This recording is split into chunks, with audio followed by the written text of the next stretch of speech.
membangun kemampuannya? Jawabannya adalah dengan pendidikan yang efektif. Menjadikan proses pembinaan manusia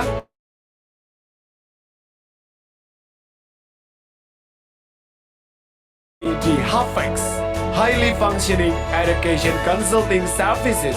Sebagai sebuah pusat unggulan pengajaran dan pembelajaran, kami percaya bahwa inovasi merupakan kunci dari pendidikan untuk masa kini dan masa depan. HFEX lahir di Kalimantan Selatan setelah berproses selama 9 tahun bersama sebuah sekolah berasrama berakreditasi A bernama SMP SMA Global Islamic Boarding School. HFEX adalah lembaga yang bertekad untuk mendorong transformasi pendidikan Indonesia melalui peningkatan kompetensi pembelajaran para guru secara terstruktur dan terukur. Proses pengukuran dilakukan sejak saat perencanaan, pelaksanaan, dan pasca pengajaran melalui sebuah framework pengajaran yang kami kembangkan bernama Teaching Mastery Framework atau TMF. Kumpulan kompetensi yang harus dimiliki oleh seorang guru untuk bisa mengajar secara efektif. Di dalamnya terdapat 8 aspek yang terbagi di dalam 3 bagian, yaitu planning, execution, dan evaluation. Kekuatan utama metode yang dikembangkan HFEX ini adalah adanya refleksi pada 4 indikator respon siswa, yaitu afeksi, perilaku, keterlibatan, dan pemahaman siswa saat guru sedang membawakan proses pengajaran. Melalui visi besar HFEX yaitu memacu transformasi pendidikan Indonesia dengan pengembangan kompetensi guru. HFEX mengembangkan 12 program untuk mempercepat dan memperkokoh proses transformasi pendidikan di negeri ini melalui program-program pengembangan guru dan manajemen sekolah. Di antaranya in-house training, HFEX class, online course, short course, school leaders gathering, sister school, teaching challenge, PPL plus, teaching and learning summit, training of trainers, school management system, program pengembangan calon guru hingga pembuatan buku dan majalah pendidikan. Dengan semangat yang sama untuk mendorong transformasi pendidikan Indonesia, HFEX telah bekerja sama dengan Organisasi Perjuangan Para Guru se-Indonesia, yaitu PGRI, Persatuan Guru Republik Indonesia, di mana PGRI sangat menyambut baik atas program-program yang dikembangkan oleh HFEX melalui Ketua Umum PGRI, Profesor Dr. Unifah Roshidi. Kami berdiskusi dengan Profesor Omar Hidayat bahwa apa yang dilakukan oleh HFEX itu adalah sesuatu yang sangat luar biasa dan Anda adalah sebagai orang yang berkesempatan untuk mengikuti. Di bukunya untuk belajar, bila perlu aku nanti sama kepala sekolahnya. Ini buku bagus Pak. Kita bedah, atau kalau Anda kepala sekolahnya beli, dibedah bersama-sama, diundang untuk melakukan in-house training, diajak teman-temannya guru di sekitarnya, karena kalau bukan kita siapa lagi? Cinta itu siapa? Cinta itu adalah para guru yang menghidupkan, yang menghangatkan, yang menghadirkan teknologi menjadi lebih human, lebih terasa dekat. Hingga saat ini, HFEX telah menyelenggarakan berbagai sesi, baik HFEX Class, School Leaders Gathering, hingga Teaching and Learning Festival di berbagai penjuru Indonesia yang juga bekerja sama dengan berbagai instansi pemerintahan dan lembaga masyarakat. Berikut beberapa testimoni para peserta dari sesi kami. Ruh guru itu semuanya adalah ada di kelas sebenarnya, sehingga tadi sangat membantu. Mungkin 80% memang ada di sana. Materi yang disampaikan sangat sesuai dan cukup menginspirasi kami sebagai pengajar. PCK dan hak yang diberikan oleh HFEX itu sangat di sini. Menjadikan guru-guru kreatif. Terima kasih atas program HFEX, mudahan lebih jaya, lebih maju ke depannya. Kementerian Pendidikan dan Kebudayaan Republik Indonesia melalui Direktorat Jenderal Guru dan Tenaga Kependidikan telah bekerja sama dengan HAFEX dalam menyelenggarakan penelitian awal TMF serta BIMTEK dan Diklat di Yogyakarta dan di Kalimantan Selatan. Ada banyak materi yang kita pelajari tentang bagaimana menghadapi anak-anak milenial, kemudian membangun engagement agar mereka terlibat Menemukan cara mengajar baru yang sangat efektif untuk anak-anak murid saya. Sungguh terkesan karena pertama saya baru mengetahui pembelajaran tentang PCK dan juga tambah ilmu tentang pembelajaran HOTS. Wacana ini sangat bagus sekali. Kenapa bagus? Karena dari pembelajaran yang kita dulu itu keliru, dengan adanya seperti ini kita menjadi tahu. Dilandasi semangat kolaborasi untuk ikut serta memajukan pendidikan melalui peningkatan kompetensi guru, kami ingin membangun kerjasama dengan banyak pihak melalui peningkatan mutu pendidikan dalam peningkatan kompetensi pengajaran para guru. Kami mengundang Anda untuk berpartisipasi bersama HAFEX dalam menciptakan inovasi pendidikan. HAFEX hadir untuk Indonesia.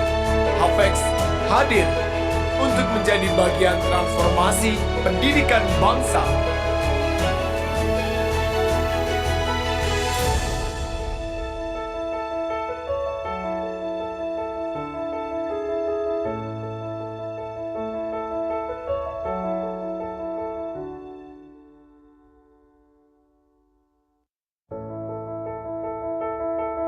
Kemampuan sumber daya manusia dalam berinovasi dan menciptakan nilai tambah merupakan syarat bagi sebuah negara untuk berkembang lebih cepat.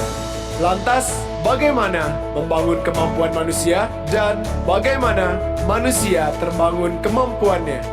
Jawabannya adalah dengan pendidikan yang efektif. Menjadikan proses pembinaan manusia di dalam sekolah dan di dalam kelas dengan lebih efektif menjadi perhatian kami di HAFEX, Highly Functioning Education Consulting Services. Sebagai sebuah pusat unggulan pengajaran dan pembelajaran, kami percaya bahwa inovasi merupakan kunci dari pendidikan untuk masa kini dan masa depan. HAFEX lahir di Kalimantan Selatan setelah berproses selama 9 tahun bersama sebuah sekolah berasrama berakreditasi A bernama SMP SMA Global Islamic Boarding School. HAFEX adalah lembaga yang bertekad untuk mendorong transformasi pendidikan Indonesia melalui peningkatan kompetensi pembelajaran para guru secara terstruktur dan terukur. Proses pengukuran dilakukan sejak saat perencanaan, pelaksanaan, dan pasca pengajaran melalui sebuah framework pengajaran yang kami kembangkan bernama Teaching Mastery Framework atau TMF. Kumpulan kompetensi yang harus dimiliki oleh seorang guru untuk bisa mengajar secara efektif. Di dalamnya terdapat 8 aspek yang terbagi di dalam 3 bagian, yaitu planning, execution, dan evaluation. Kekuatan utama metode yang dikembangkan HAFEX ini adalah adanya refleksi pada 4 indikator respon siswa, yaitu afeksi, perilaku, keterlibatan, dan pemahaman siswa saat guru sedang membawakan proses pengajaran. Melalui visi besar HAFEX yaitu memacu transformasi pendidikan Indonesia dengan pengembangan kompetensi guru. HAFEX mengembangkan 12 program untuk mempercepat dan memperkokoh proses transformasi pendidikan di negeri ini melalui program-program pengembangan guru dan manajemen sekolah.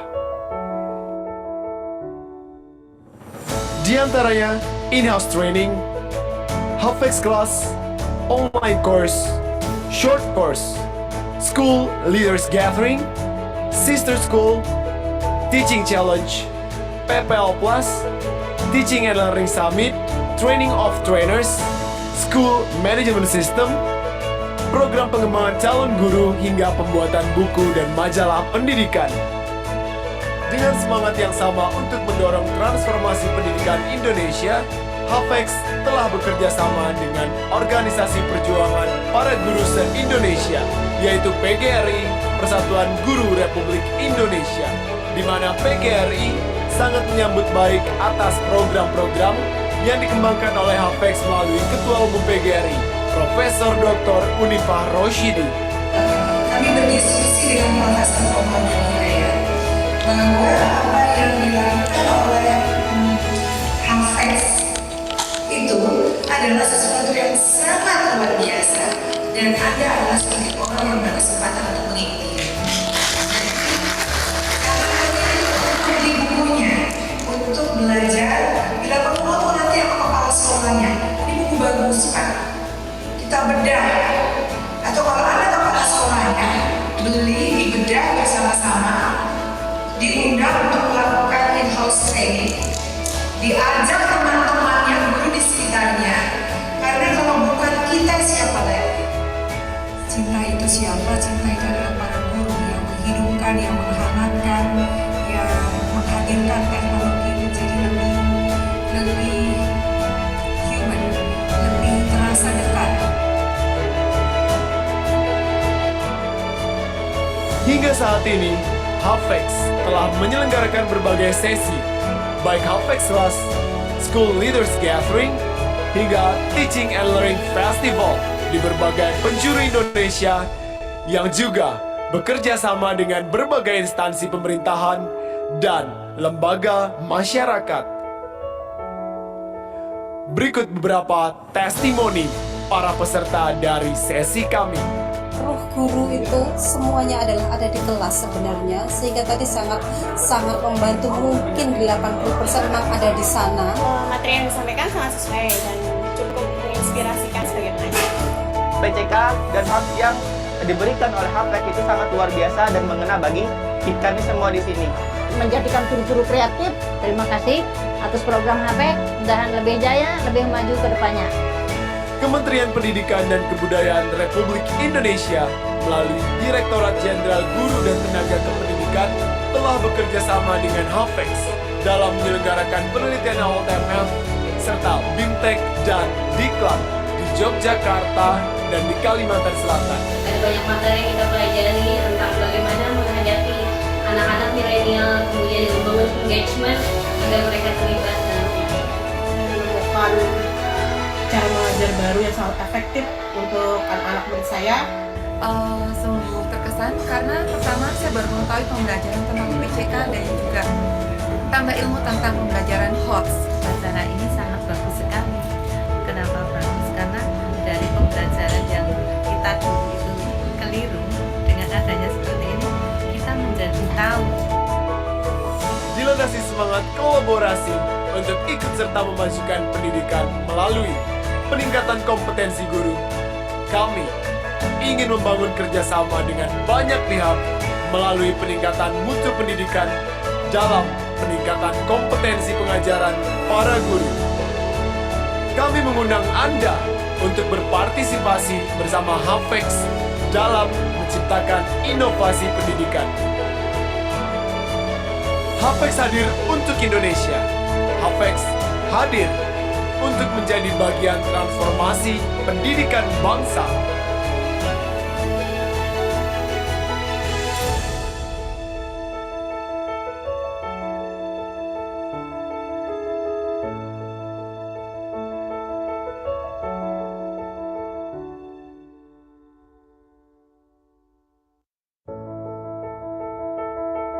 Kemampuan sumber daya manusia dalam berinovasi dan menciptakan nilai tambah merupakan syarat bagi sebuah negara untuk berkembang lebih cepat. Lantas, bagaimana membangun kemampuan manusia dan bagaimana manusia terbangun kemampuannya? Jawabannya adalah dengan pendidikan yang efektif, menjadikan proses pembinaan manusia di dalam sekolah dan di dalam kelas dengan lebih efektif menjadi perhatian kami di HAFEX, Highly Functioning Education Consulting Services. Sebagai sebuah pusat unggulan pengajaran dan pembelajaran, kami percaya bahwa inovasi merupakan kunci dari pendidikan untuk masa kini dan masa depan. HAFEX lahir di Kalimantan Selatan setelah berproses selama 9 tahun bersama sebuah sekolah berasrama berakreditasi A bernama SMP SMA Global Islamic Boarding School. HAFEX adalah lembaga yang bertekad untuk mendorong transformasi pendidikan Indonesia melalui peningkatan kompetensi pembelajaran para guru secara terstruktur dan terukur. Proses pengukuran dilakukan sejak saat perencanaan, pelaksanaan, dan pasca pengajaran melalui sebuah framework pengajaran yang kami kembangkan bernama Teaching Mastery Framework atau TMF. Kumpulan kompetensi yang harus dimiliki oleh seorang guru untuk bisa mengajar secara efektif. Di dalamnya terdapat 8 aspek yang terbagi di dalam 3 bagian, yaitu planning, execution, dan evaluation.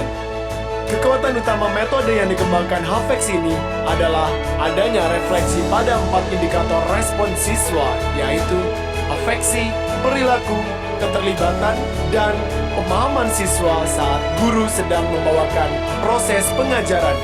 Melalui visi besar HAFEX, yaitu memacu transformasi pendidikan Indonesia dengan pengembangan kompetensi guru. HAFEX mengembangkan 12 program untuk mempercepat dan memperkokoh proses transformasi pendidikan di negeri ini melalui program-program pengembangan guru dan manajemen sekolah. Di antaranya in-house training, HAFEX class, online course, short course, school leaders gathering, sister school, teaching challenge, PPL plus, teaching and learning summit, training of trainers, school management system, program pengembangan calon guru hingga pembuatan buku dan majalah pendidikan.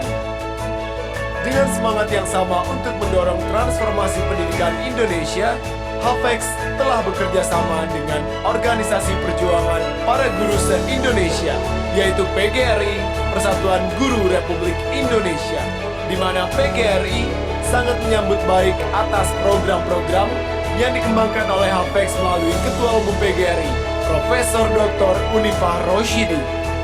Kami berdiskusi dengan Profesor Omar Hidayat bahwa apa yang dilakukan oleh HAFEX itu adalah sesuatu yang sangat luar biasa dan Anda adalah sebagai orang yang berkesempatan untuk mengikuti. Karena di bukunya untuk belajar, bila perlu maupun nanti apa kepala sekolahnya, ini buku bagus Pak. Kita bedah, atau kalau Anda kepala sekolahnya beli, dibedah bersama-sama, diundang untuk melakukan in-house training, diajak teman-temannya guru di sekitarnya, karena kalau bukan kita siapa lagi? Cinta itu siapa? Cinta itu adalah para guru yang menghidupkan, yang menghangatkan, yang menghadirkan teknologi menjadi lebih human, lebih terasa dekat.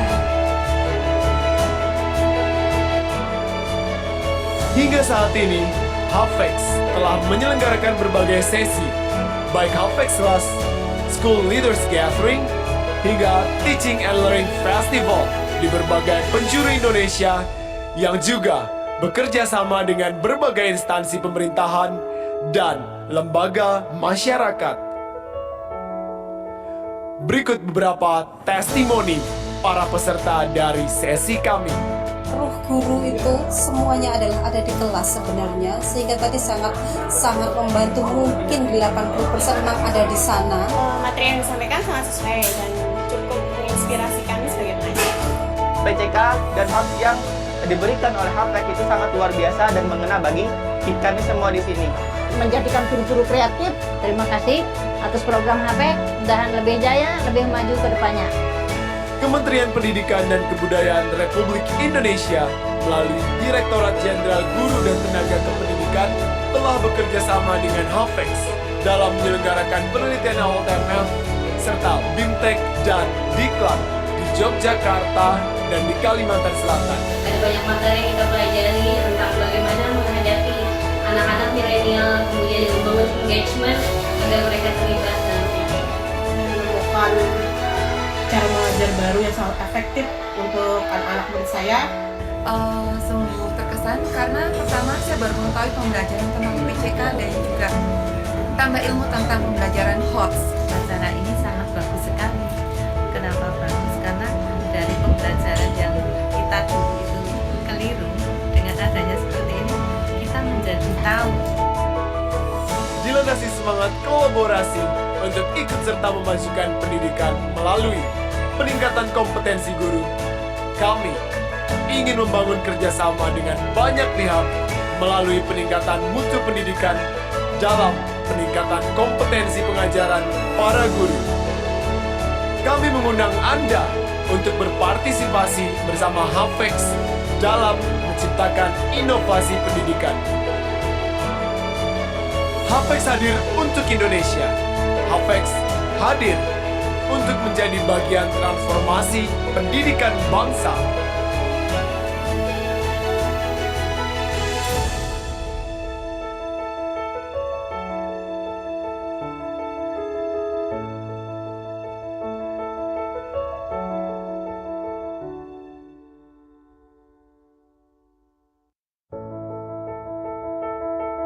Kemampuan sumber daya manusia dalam berinovasi dan menciptakan nilai tambah merupakan syarat bagi sebuah negara untuk berkembang lebih cepat. Lantas, bagaimana membangun kemampuan manusia dan bagaimana manusia terbangun kemampuannya? Jawabannya adalah dengan pendidikan yang efektif. Menjadikan proses pembinaan manusia di dalam sekolah dan di dalam kelas dengan lebih efektif menjadi perhatian kami di HAFEX, Highly Functioning Education Consulting Services. Sebagai sebuah pusat unggulan pengajaran dan pembelajaran, kami percaya bahwa inovasi merupakan kunci dari pendidikan untuk masa kini dan masa depan. HAFEX lahir di Kalimantan Selatan setelah berproses selama 9 tahun bersama sebuah sekolah berasrama berakreditasi A bernama SMP SMA Global Islamic Boarding School. HAFEX adalah lembaga yang bertekad untuk mendorong transformasi pendidikan Indonesia melalui peningkatan kompetensi pembelajaran para guru secara terstruktur dan terukur. Proses pengukuran dilakukan sejak saat perencanaan, pelaksanaan, dan pasca pengajaran melalui sebuah framework pengajaran yang kami kembangkan bernama Teaching Mastery Framework atau TMF. Kumpulan kompetensi yang harus dimiliki oleh seorang guru untuk bisa mengajar secara efektif.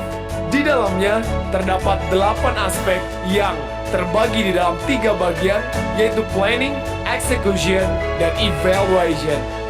Kekuatan utama metode yang dikembangkan HAFEX ini adalah adanya refleksi pada 4 indikator respon siswa, yaitu afeksi, perilaku, keterlibatan, dan pemahaman siswa saat guru sedang membawakan proses pengajaran. Melalui visi besar HAFEX yaitu memacu transformasi pendidikan Indonesia dengan pengembangan kompetensi guru. HAFEX mengembangkan 12 program untuk mempercepat dan memperkokoh proses transformasi pendidikan di negeri ini melalui program-program pengembangan guru dan manajemen sekolah.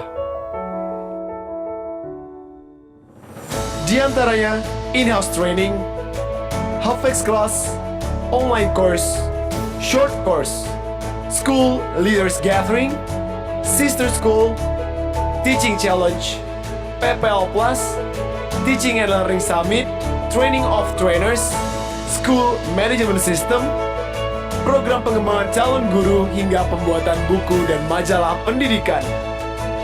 Dengan semangat yang sama untuk mendorong transformasi pendidikan Indonesia, HAFEX telah bekerja sama dengan Organisasi Perjuangan Para Guru se-Indonesia, yaitu PGRI, Persatuan Guru Republik Indonesia, di mana PGRI sangat menyambut baik atas program-program yang dikembangkan oleh HAFEX melalui Ketua Umum PGRI, Profesor Dr. Unifah Roshidi. Kami berdiskusi dengan Profesor Omar Hidayat bahwa apa yang dilakukan oleh HAFEX itu adalah sesuatu yang sangat luar biasa dan Anda adalah sebagai orang yang berkesempatan untuk mengikuti. Kami memilih untuk beli bukunya, untuk belajar. Bila perlu aku nanti aku kepala sekolahnya. Ini buku bagus Pak. dibeli, dibedah bersama-sama, diundang untuk melakukan in-house training, diajak teman-temannya, guru di sekitarnya. Karena kalau bukan kita, siapa lagi? Cinta itu siapa? Cinta itu adalah para guru yang menghidupkan, yang menghangatkan, yang menghadirkan teknologi menjadi lebih human, lebih terasa dekat. Hingga saat ini, Hafex telah menyelenggarakan berbagai sesi, baik Hafex Class, School Leaders Gathering, hingga Teaching and Learning Festival di berbagai penjuru Indonesia yang juga bekerja sama dengan berbagai instansi pemerintahan dan lembaga masyarakat. Berikut beberapa testimoni para peserta dari sesi kami.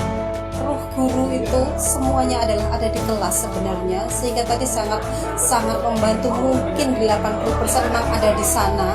Materi yang disampaikan sangat sesuai dan cukup menginspirasi kami sebagai pengajar. PCK dan hak yang diberikan oleh Hafex itu sangat luar biasa dan mengena bagi kami semua di sini. Menjadikan guru-guru kreatif, terima kasih atas program Hafex, mudahan lebih jaya, lebih maju ke depannya. Kementerian Pendidikan dan Kebudayaan Republik Indonesia melalui Direktorat Jenderal Guru dan Tenaga Kependidikan telah bekerja sama dengan Hafex dalam menyelenggarakan penelitian ALTMF serta BIMTEK dan Diklat di Yogyakarta dan di Kalimantan Selatan. Ada banyak materi yang kita pelajari tentang bagaimana menghadapi anak-anak milenial, kemudian membangun engagement agar mereka terlibat dalamnya. Menemukan cara mengajar baru yang sangat efektif untuk anak-anak murid saya.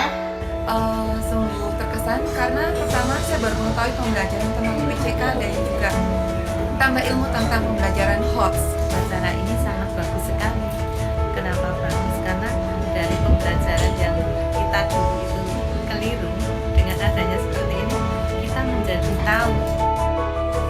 Dilandasi semangat kolaborasi untuk ikut serta memajukan pendidikan melalui peningkatan kompetensi guru, kami ingin membangun kerjasama dengan banyak pihak melalui peningkatan mutu pendidikan dalam peningkatan kompetensi pengajaran para guru.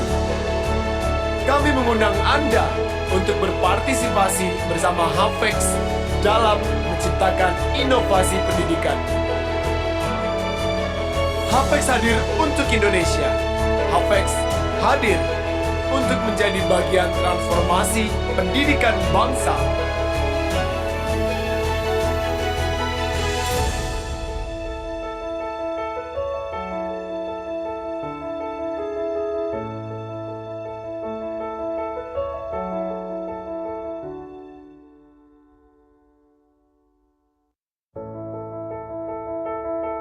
Kemampuan sumber daya manusia dalam berinovasi dan menciptakan nilai tambah merupakan syarat bagi sebuah negara untuk berkembang lebih cepat.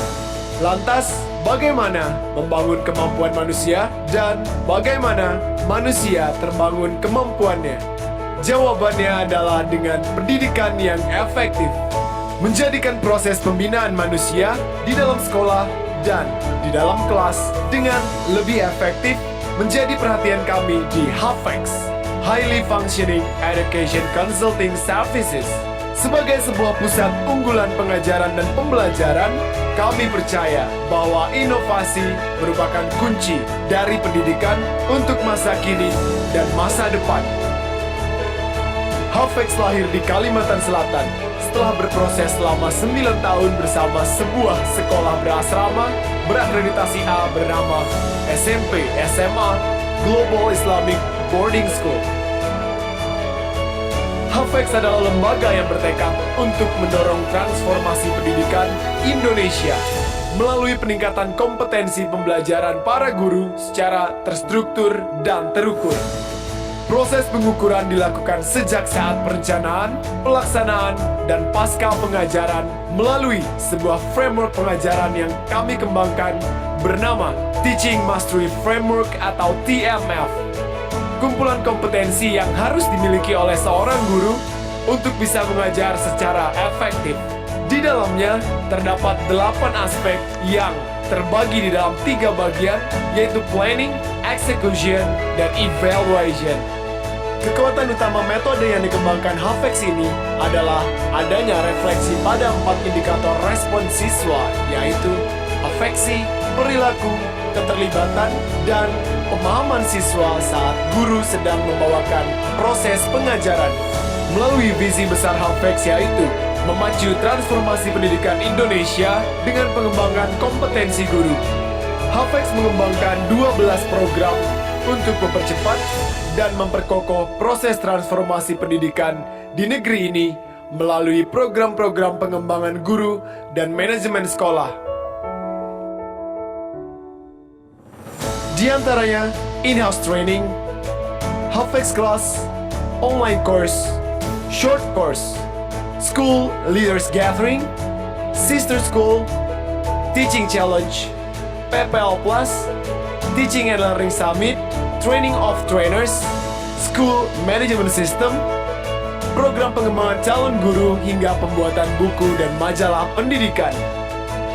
Dengan semangat yang sama untuk mendorong transformasi pendidikan Indonesia, HAFEX telah bekerja sama dengan Organisasi Perjuangan Para Guru se-Indonesia, yaitu PGRI, Persatuan Guru Republik Indonesia, di mana PGRI sangat menyambut baik atas program-program yang dikembangkan oleh HAFEX melalui Ketua Umum PGRI, Profesor Dr. Unifah Roshidi. Kami berdiskusi dengan Profesor Komando bahwa apa yang dilakukan oleh HAFEX itu adalah sesuatu yang sangat luar biasa dan Anda adalah sebagai orang yang berkesempatan untuk mengikuti. Kami memilih untuk beli bukunya, untuk belajar, bila perlu maupun nanti sama kepala sekolahnya. Ini buku bagus Pak. Kita bedah, atau kalau Anda kepala sekolahnya, beli, dibedah bersama-sama, diundang untuk melakukan in-house training, diajak teman-temannya guru di sekitarnya, karena kalau bukan kita siapa lagi? Cinta itu siapa? Cinta itu adalah para guru yang menghidupkan, yang menghangatkan, yang menghadirkan teknologi menjadi lebih human, lebih terasa dekat. Hingga saat ini, HAFEX telah menyelenggarakan berbagai sesi, baik HAFEX Class, School Leaders Gathering, hingga Teaching and Learning Festival di berbagai penjuru Indonesia yang juga bekerja sama dengan berbagai instansi pemerintahan dan lembaga masyarakat. Berikut beberapa testimoni para peserta dari sesi kami. Roh guru itu semuanya adalah ada di kelas sebenarnya, sehingga tadi sangat membantu. Mungkin 80% memang ada di sana. Materi yang disampaikan sangat sesuai dan cukup menginspirasi kami sebagai pengajar. PCK dan hak yang diberikan oleh HAFEX itu sangat luar biasa dan mengena bagi kami semua di sini. Menjadikan guru-guru kreatif. Terima kasih atas program HAFEX, mudahan lebih jaya, lebih maju ke depannya. Kementerian Pendidikan dan Kebudayaan Republik Indonesia melalui Direktorat Jenderal Guru dan Tenaga Kependidikan telah bekerja sama dengan HAFEX dalam menyelenggarakan penelitian alternatif serta BIMTEK dan Diklat di Yogyakarta dan di Kalimantan Selatan. Ada banyak materi yang kita pelajari tentang bagaimana menghadapi anak-anak milenial, kemudian membangun engagement agar mereka terlibat nantinya. Menemukan cara mengajar baru yang sangat efektif untuk anak-anak murid saya. Sungguh terkesan karena pertama saya baru mengetahui pembelajaran tentang PCK dan juga tambah ilmu tentang pembelajaran HOTS. Wacana ini sangat bagus sekali. Kenapa bagus? Karena dari pembelajaran yang kita dulu itu keliru, dengan adanya seperti ini kita menjadi tahu. Dilandasi semangat kolaborasi untuk ikut serta memajukan pendidikan melalui peningkatan kompetensi guru, kami ingin membangun kerjasama dengan banyak pihak melalui peningkatan mutu pendidikan dalam peningkatan kompetensi pengajaran para guru. Kami mengundang Anda untuk berpartisipasi bersama HAFEX dalam menciptakan inovasi pendidikan. Havex hadir untuk Indonesia. Havex hadir untuk menjadi bagian transformasi pendidikan bangsa.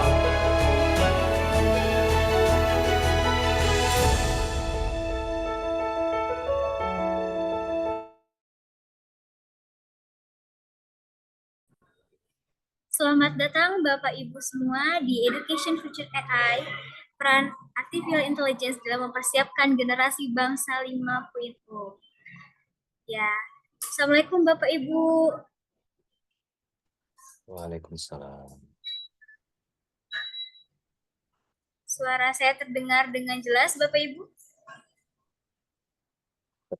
Jelas, Miss. Ya, silakan Bapak Ibu. Saya mau tahu nih dari mana aja Bapak Ibu hadir gitu ya, dari belah dunia mana, mungkin ada yang di luar negeri gitu ya, tapi banyak yang mungkin yang di Indonesia. Boleh absen gitu ya Bapak Ibu dari daerah mana. Nah, kali ini Bapak Ibu kita akan membahas terkait AI gitu ya, bagaimana diterapkannya untuk meningkatkan kualitas pembelajaran dan tentunya membentuk ekosistem pendidikan yang adaptif seperti itu Bapak Ibu. Tapi sebelum itu Bapak Ibu silakan persiapkan HP-nya gitu ya. Silakan buka Instagram Bapak Ibu. Buka Instagram, silakan diklik follow dulu Havex Bapak Ibu, Havex dan juga Kodero Official. Mungkin boleh operator bisa dibantu.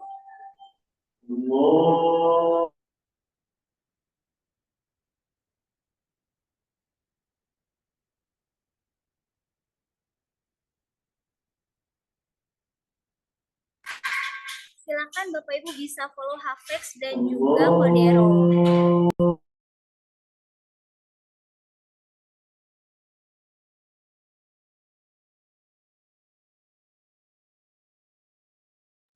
Oh, banyak ya, ada yang dari Jawa Timur, ada yang dari Kalimantan, Jakarta.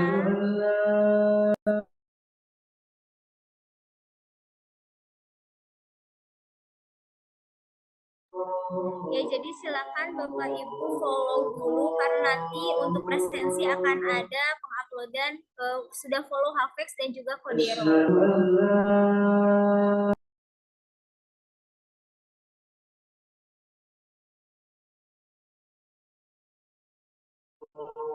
Kemudian Bapak Ibu, kami juga ada challenge untuk Bapak Ibu gitu ya, story challenge. Jadi silakan Bapak Ibu simak baik-baik webinarnya gitu ya. Kemudian nanti Bapak Ibu silakan share insight-nya, insight terbaiknya yang paling menarik di Instagram. Kemudian nanti silakan tag Bapak Ibu Havex dan juga Kodero.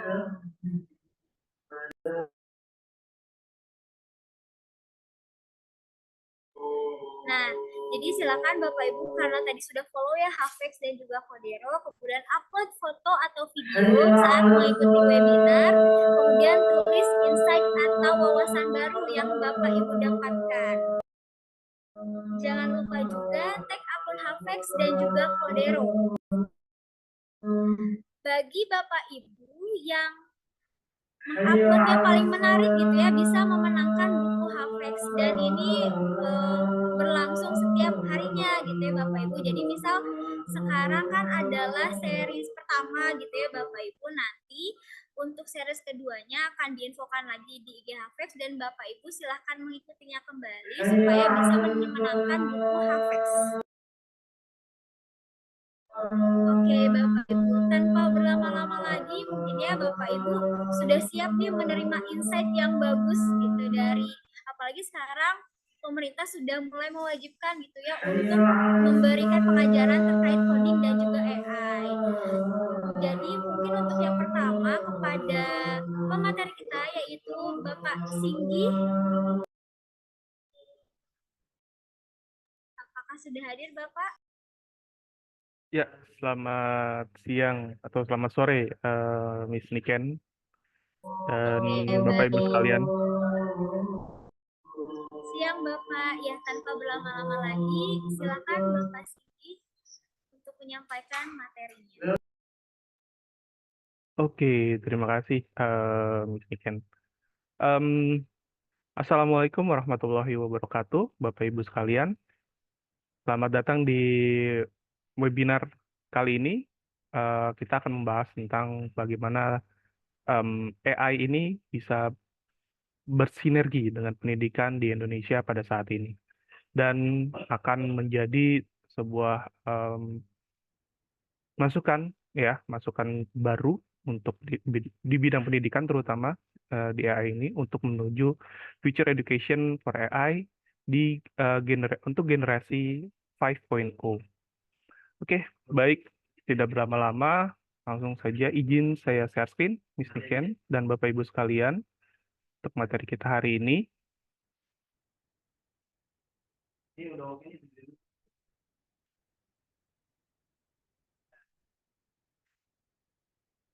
Oke, apakah sudah terlihat, Bapak Ibu sekalian? Miss Niken, sudah terlihat ya share screen saya? Sudah terlihat, Pak. Oke, baik, terima kasih. Oke, Bapak Ibu sekalian, langsung saja kita masuk ke materi kita hari ini, pembahasan Future Education for AI for Society 5.0 Generation. Ya, di sini kita sudah ter-highlight judulnya Future Education dan AI. Nah, di sini di masa depan teknologi itu sangat mempengaruhi dalam kehidupan kita sehari-hari. Apalagi sekarang zamannya sudah masuk ke teknologi 5.0, yang dimana teknologi 5.0 ini berhubungan dengan AI. Oke, sebelumnya izinkan saya perkenalkan diri dahulu.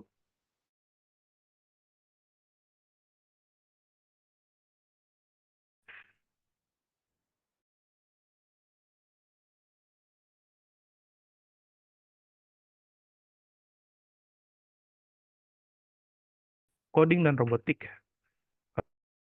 di sekolah-sekolah internasional school, lalu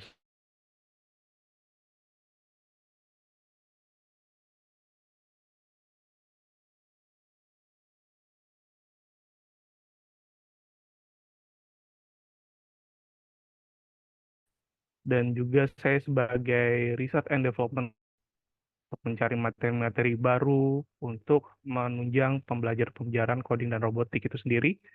Lalu quality control teacher Codero, ya.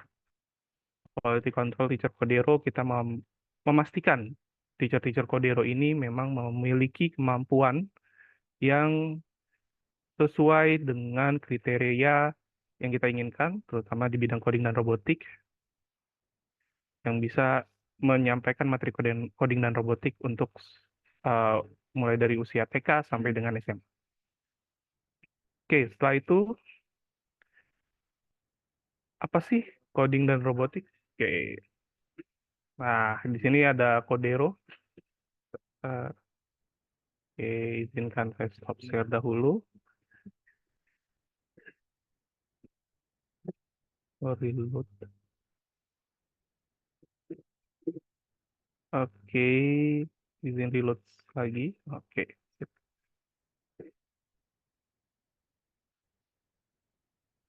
Oke, izin saya share kembali.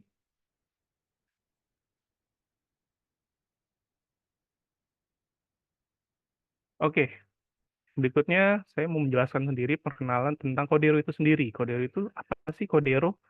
Jadi Bapak Ibu sekalian, Codero itu adalah salah satu lembaga pelatihan coding dan robotik yang mengajarkan materi coding dan robotik mulai dari usia TK hingga SMA.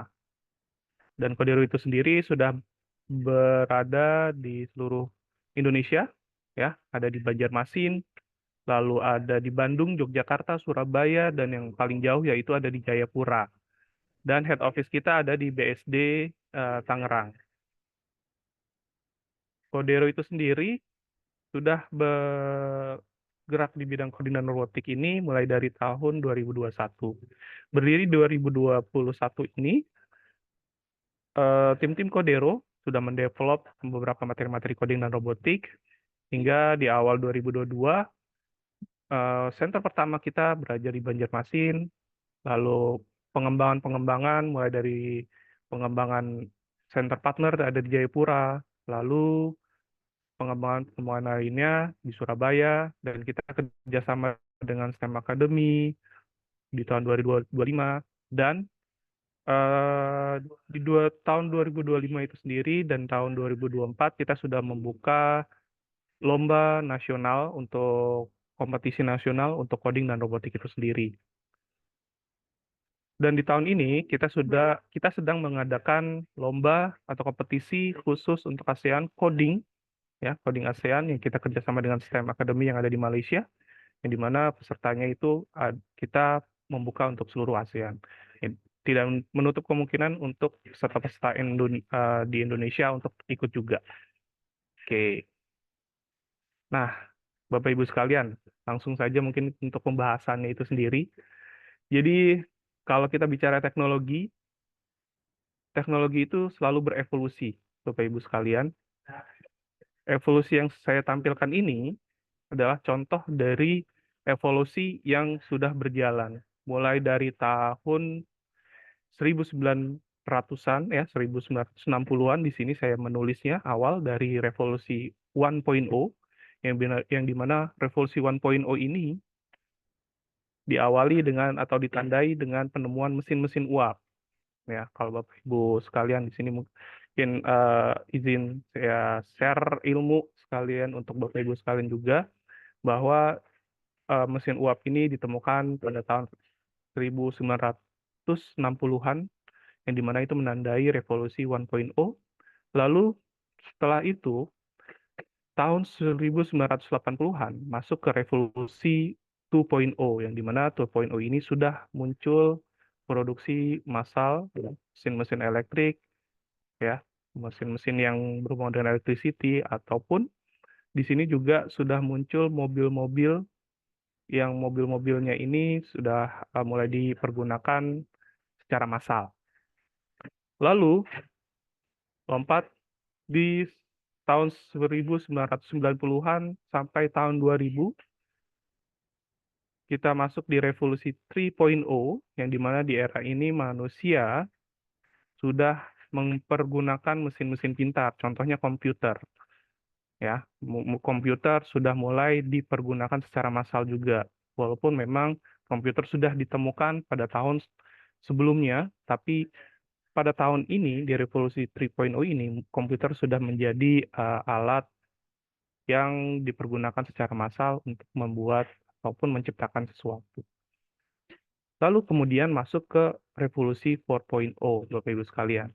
Di revolusi 4.0 ini tahun 2000-an, ya, 2000 sampai 2010 itu sudah muncul yang namanya mungkin internet itu sudah mulai masif, ya, sudah mulai masif, teknologi internet sudah mulai masif bermunculan hingga munculnya Wi-Fi, ya.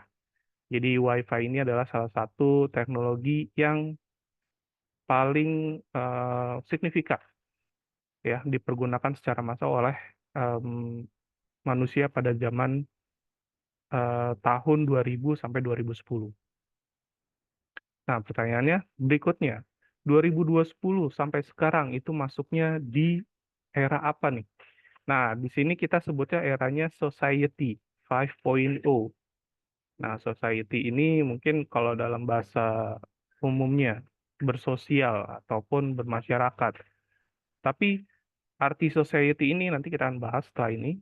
Jadi society ini adalah istilah saja, istilah untuk menjelaskan tentang era revolusi teknologi yang sedang berjalan sekarang.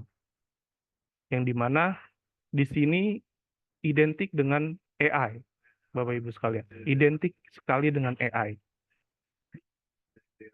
AI ini adalah salah satu teknologi cerdasan buatan yang memang fungsinya itu membantu kehidupan manusia dalam kesehariannya. Ya, nanti kan kita akan bahas lebih lanjut setelah slide berikutnya. Oke. Nah, di sini generasi Society 5.0 itu apa sih, Mister? Nah, oke. Saya sebelumnya terbiasa di Codero itu memanggil para teacher-teacher kita itu dengan Mister atau Miss. Jadi izinkan saya untuk membawakan itu ya pada webinar kali ini. Jadi saya akan menjelaskan tentang generasi society 5.0. Oke. Nah, ini dia. Generasi society 5.0 ini adalah salah satu generasi yang erat sekali dengan teknologi.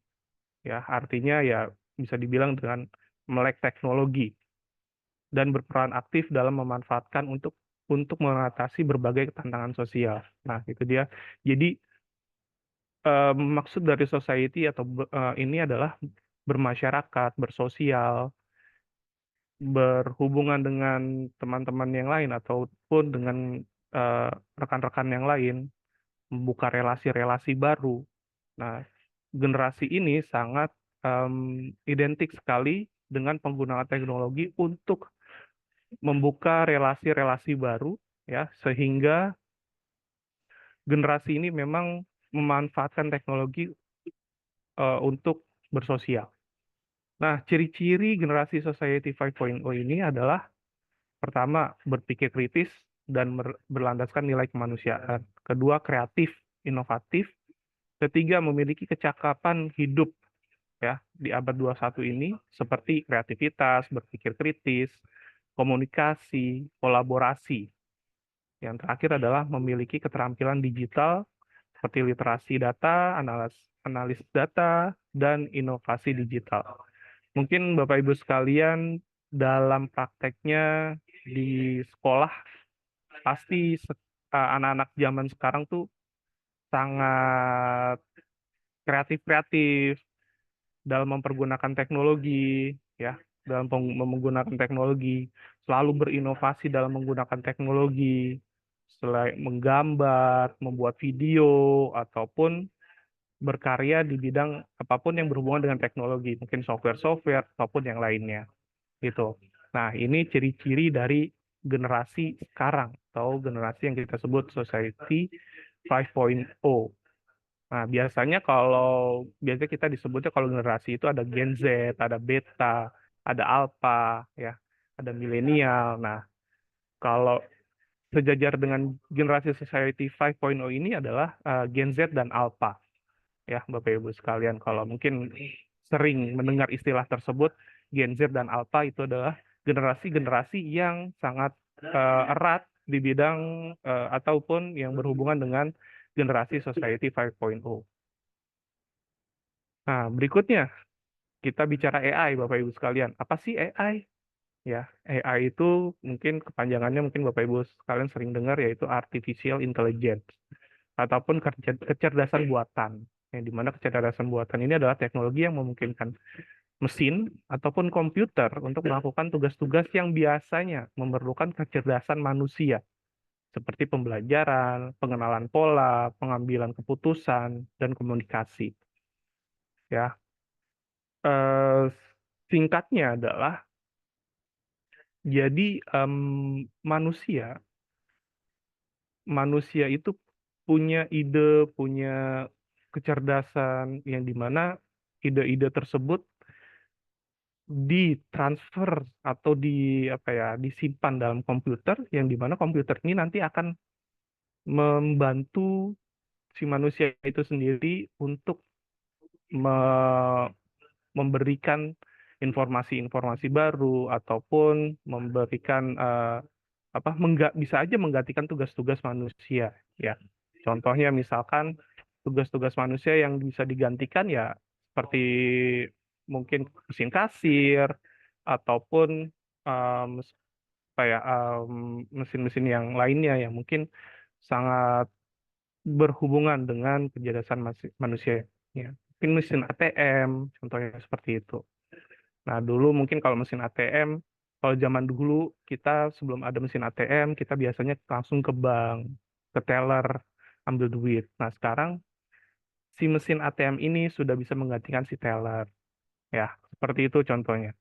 Nah, mungkin itu juga bisa dibilang dengan AI, ya, kecerdasan buatan yang dimana manusia membuat mesin tersebut untuk membantu kegiatan manusia, contohnya ya menukar uang atau mengambil uang. Seperti itu.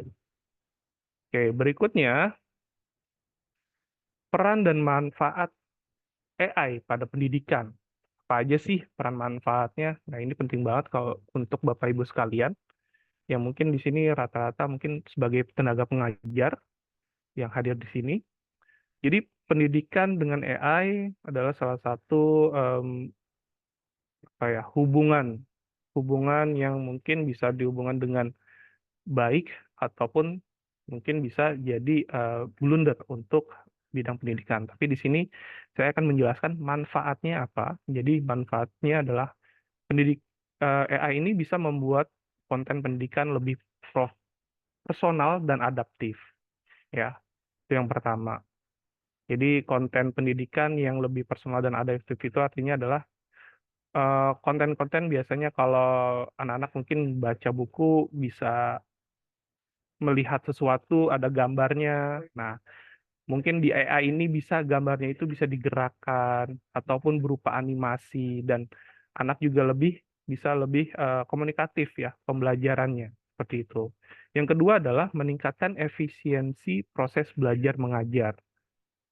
Ya, efisiensi proses belajar mengajar artinya adalah ya kita di saat mungkin kita bisa membuat tugas atau analisa ataupun penilaian secara online yang dimana itu bisa menggantikan peran guru juga ataupun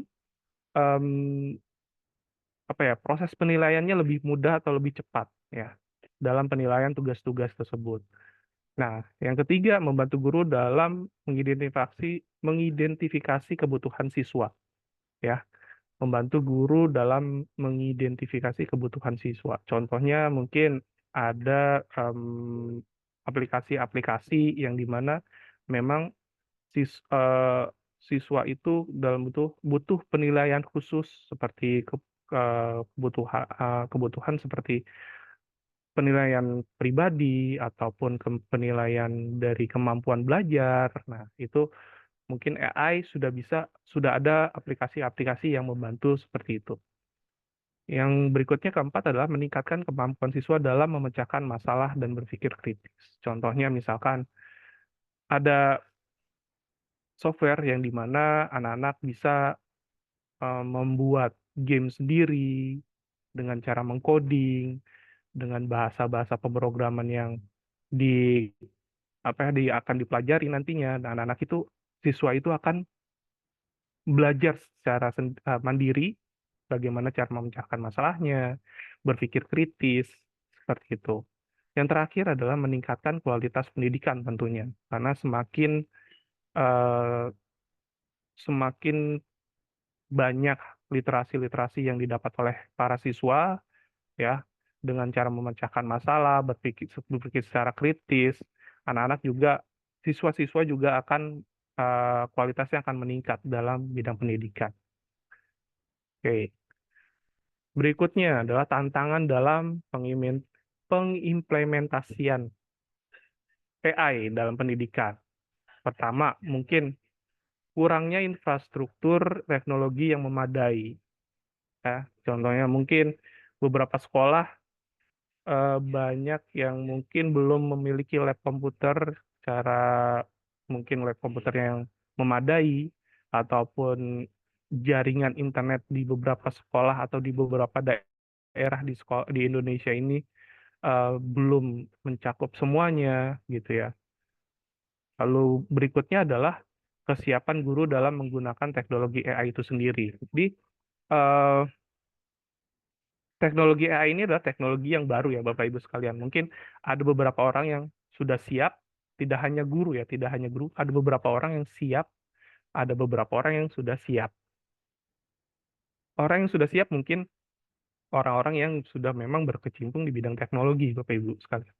Tapi guru-guru ini ya kita bicara guru yang mungkin yang materi pembelajarannya untuk sejarah, bahasa Inggris, ataupun matematika, ataupun yang lainnya, mungkin teknologi ini adalah salah satu produk yang berbeda pembelajaran yang dia sampaikan. Nah, gitu. Jadi guru-guru mungkin butuh training khusus nih untuk mengetahui bagaimana sih teknologi-teknologi yang ada sekarang yang bisa diimplementasikan ke pendidikan. Contohnya juga AI. Nah, yang ketiga, keterbatasan sumber daya manusia yang tersedia. Yang mungkin ini sama seperti korelasinya dengan nomor 2, karena yang saya bilang tadi, ada beberapa orang yang siap dan tidak siap.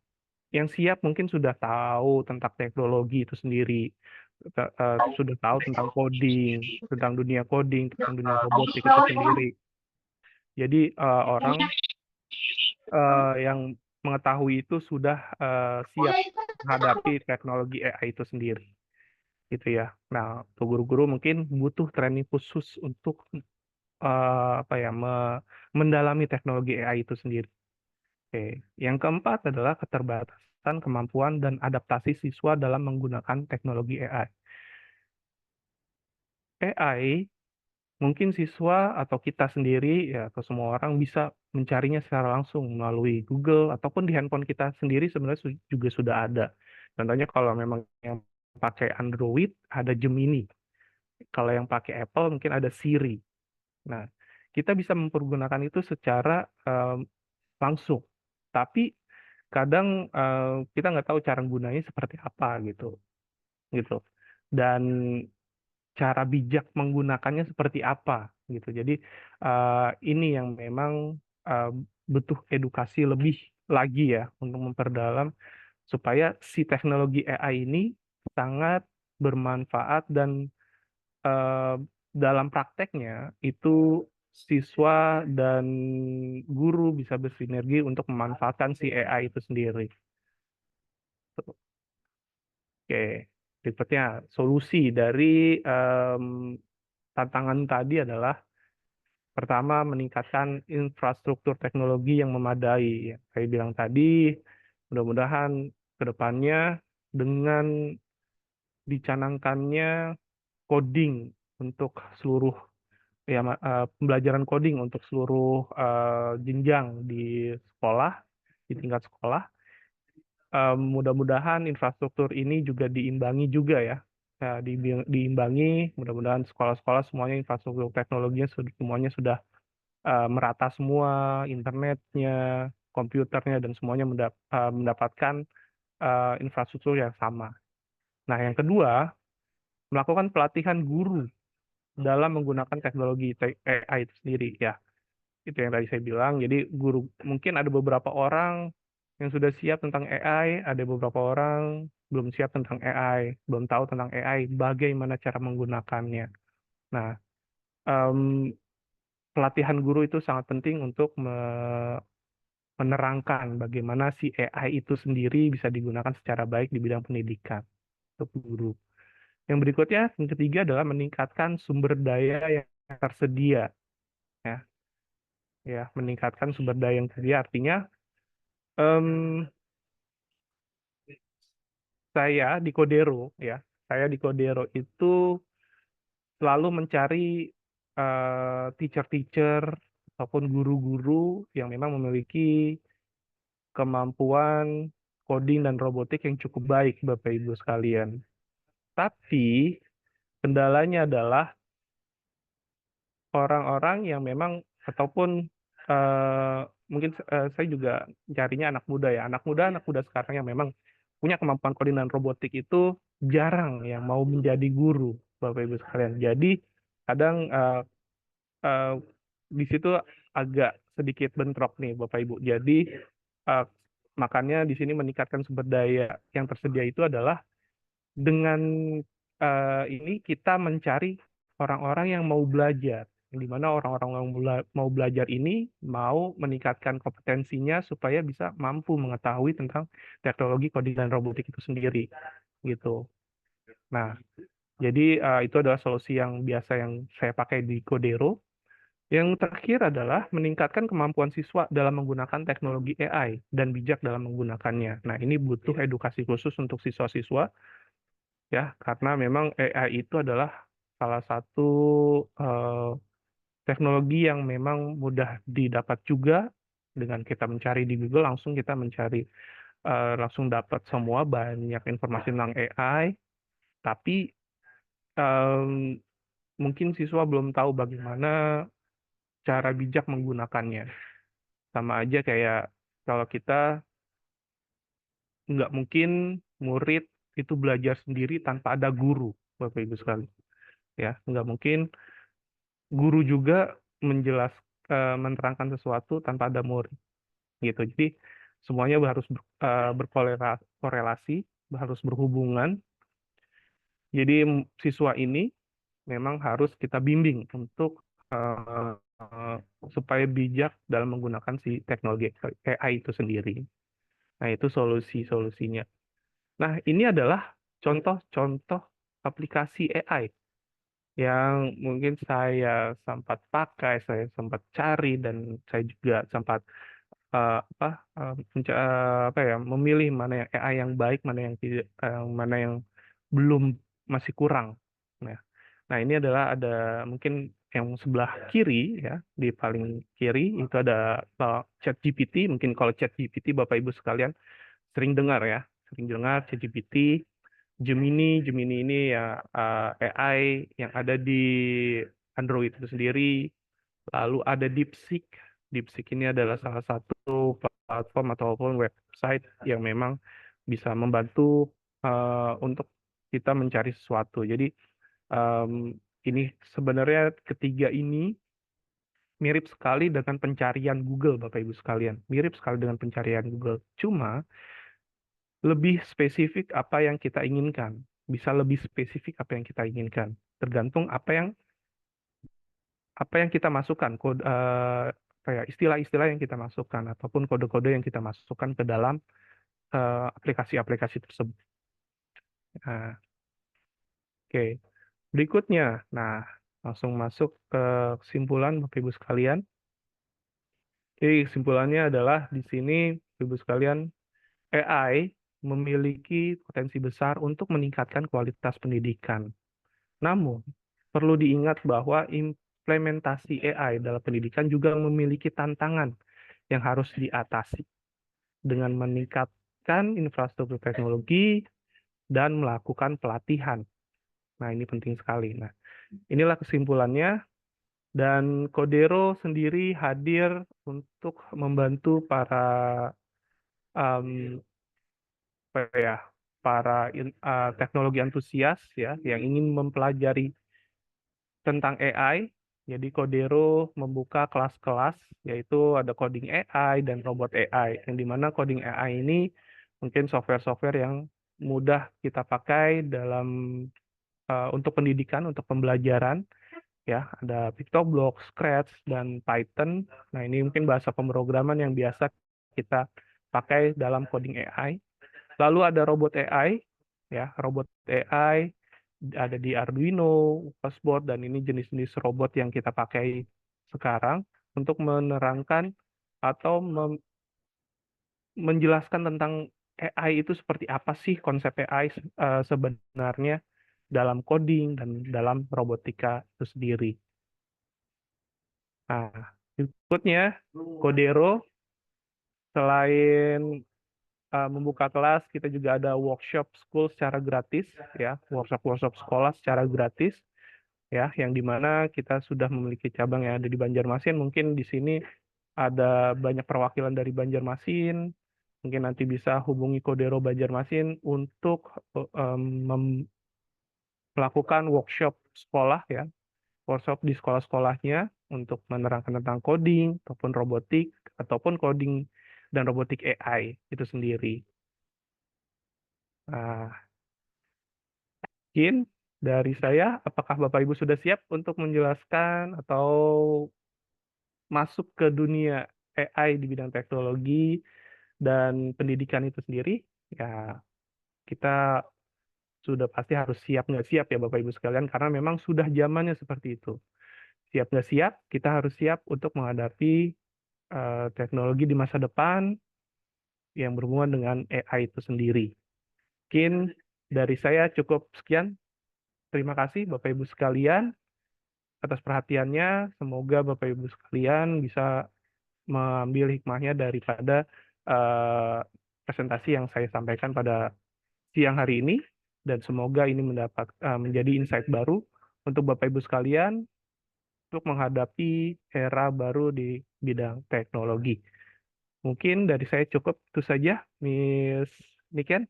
Terima kasih atas waktunya, Bapak Ibu sekalian. Sekarang saya kembalikan ke Miss Niken. Baik, terima kasih banyak Mr. Singgi atas penyampaiannya. Ya, bahkan sekarang ya Bapak Ibu, WhatsApp pun sudah terhubung sama AI. Jadi kita searching pun nanya langsung dijawab sama AI. Saking sudah canggihnya teknologi saat ini. Baik, lalu bagaimana AI dengan pendidikan ya hubungannya? Nah, akan dijelaskan oleh Mr. Danang. Saya persilakan kepada Mr. Danang untuk menjelaskan materinya. Baik, terima kasih Miss Niken, Pak Singgi atas pewacanaannya, pemantiknya dari diskusi kita di hari ini. Insya Allah Bapak Ibu sekalian, kita akan coba lanjutkan diskusi kita dengan melihat AI dari sudut pandang seorang pendidik.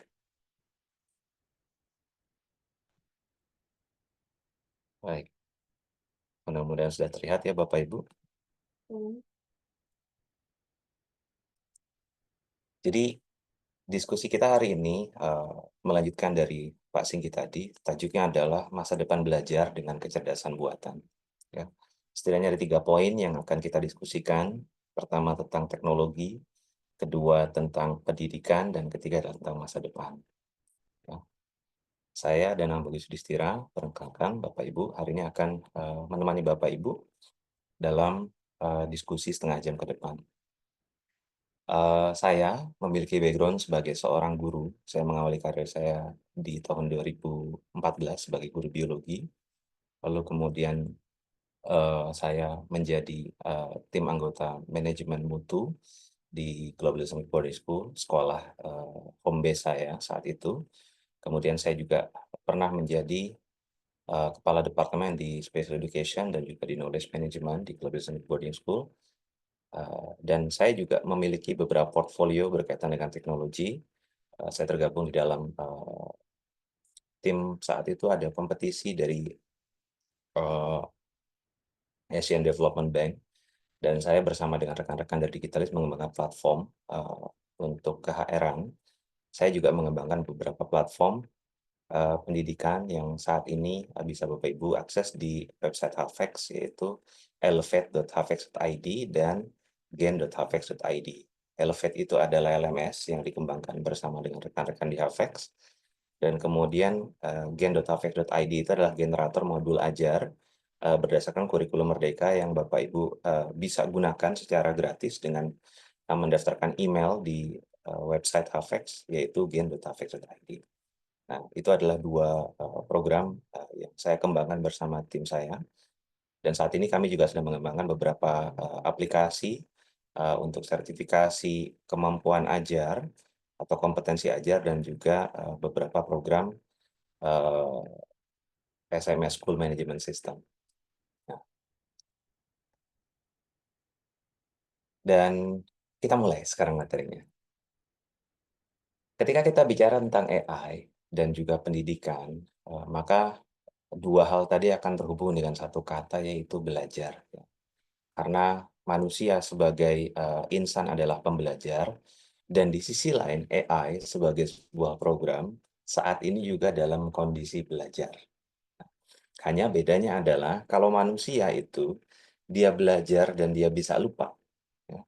Tapi kalau AI, dia belajar dan dia akan terus mengingat. Kenapa bisa begitu? Karena manusia diciptakan dari sel-sel organik otaknya dan punya kapasitas untuk memanage memorinya, ya, memilah mana yang penting, mana yang tidak penting, lalu kemudian akan disimpan yang penting saja sebagai bentuk integrasi manusia antara akal dan emosinya.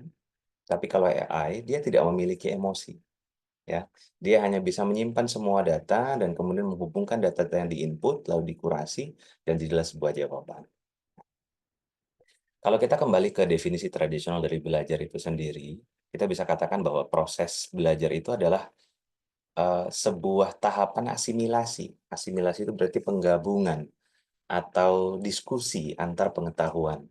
Pengetahuan siapa yang berdiskusi? Pengetahuan kita dengan pengetahuan yang baru kita dapatkan. Pengetahuan yang sudah kita pelajari dengan pengetahuan baru yang baru saja kita dapatkan. Ya. Termasuk juga keterampilan kalau dia berkaitan dengan kinestetik, dan juga nilai-nilai melalui pengalaman. Artinya nilai ini adalah keyakinan-keyakinan yang berubah, keyakinan-keyakinan diperbaharui, pemahaman-pemahaman yang terbaharukan, tercerahkan setelah kita mengalami sesuatu. Kuncinya ada pada refleksi. Seseorang yang tadinya mungkin belum pernah merasakan betapa sukarnya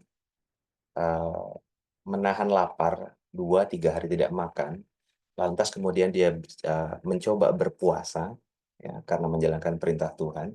Lantas di saat puasanya dia merefleksi bahwa, oh begini ya rasanya bahwa ada orang-orang yang tidak bisa makan 2 atau 3 hari. Oh begini ya, ternyata laparnya dan lemasnya orang-orang di Gaza yang hari ini mendapatkan boikot dari Israel untuk tidak bisa diberikan ransum makanan. Itu misal. Maka belajar di dalam definisi manusia itu selalu mengaitkan 2 hal. Yang pertama adalah pengetahuan yang baru, ya, dalam hal ini berarti difikirkan oleh otak. Yang kedua direfleksikan oleh hati dari sisi emosional. Tapi berbeda dengan AI tidak seperti itu. AI dia hanya belajar berdasarkan semua data yang dimasukkan. Dia memahami hubungan antar kata dan kemudian menciptakan keterkaitannya dengan algoritma-algoritma. Jadi itu perbedaan antara kita dan AI, ya, dalam hal belajar. Kemudian ketika kita bicara tentang evolusi belajar di era digital hari ini, kita bicara tentang bagaimana di zaman dahulu pada saat kita berada di sekolah SD, SMP, SMA, bahkan mungkin pada saat kuliah baru menggunakan handphone paling canggih itu adalah Nokia 3660, Nokia 3650 gitu ya. Itu eranya saya. Ya. Belum ada yang namanya Siri, belum ada yang namanya Google Assistant, belum ada yang namanya Alexa, belum ada yang namanya ChatGPT yang bisa kita ajak ngobrol. Saya sendiri berpengalaman dengan AI itu sejak 2002, 2003. Itu pertama kali saya ketemu satu aplikasi dari PC. Saat itu saya masih pakai Windows XP. Ada aplikasi yang namanya itu Ultrahall. Ya, Ultrahall. Dia berupa aplikasi offline. Ada avatarnya, bentuknya kodok. Dan kemudian ada box untuk kita ngechat. Atau kita bisa pakai mic, terhubung ke komputer, lalu kita bersuara, tapi hanya dalam bahasa Inggris. Dan kemudian dia bisa merespon. Database-nya saat itu masih berupa file TXT yang kita bisa edit. Kalau misalnya kita mengucapkan salam, dia akan menjawab apa. Kalau misalnya kita meminta sesuatu, dia akan menjawab apa. Terus seperti itu, dan di situ saya mulai memahami ternyata AI itu basic awalnya, gagasan awalnya itu adalah menciptakan sebuah respon yang logis berdasarkan pengalaman-pengalaman yang difahami oleh manusia. Maka database-database itu kemudian disusun berdasarkan algoritma pertanyaan dan jawaban yang secara verbal itu dilakukan oleh manusia, baik itu melalui chat, typing, mengetik, atau melalui voice yang nanti akhirnya berkembang menjadi voice recognition. Nah, di tahun 2024 itu sudah ada satu aplikasi yang dia bisa untuk menjadikan tulisan itu bersuara. Di dalam bahasa Inggris itu ada dulu terbitannya AT&T, namanya Natural Voice. Jadi itu adalah salah satu suara komputer yang bisa membaca tulisan menjadi suara, dan itu sangat bagus. Natural Voice namanya. Bapak mungkin masih bisa cari, sampai sekarang ada. Dan masih dikembangkan terus oleh AT&T. Yang pada akhirnya menjadi seperti Siri atau seperti Google Assistant. Dia bisa ngobrol.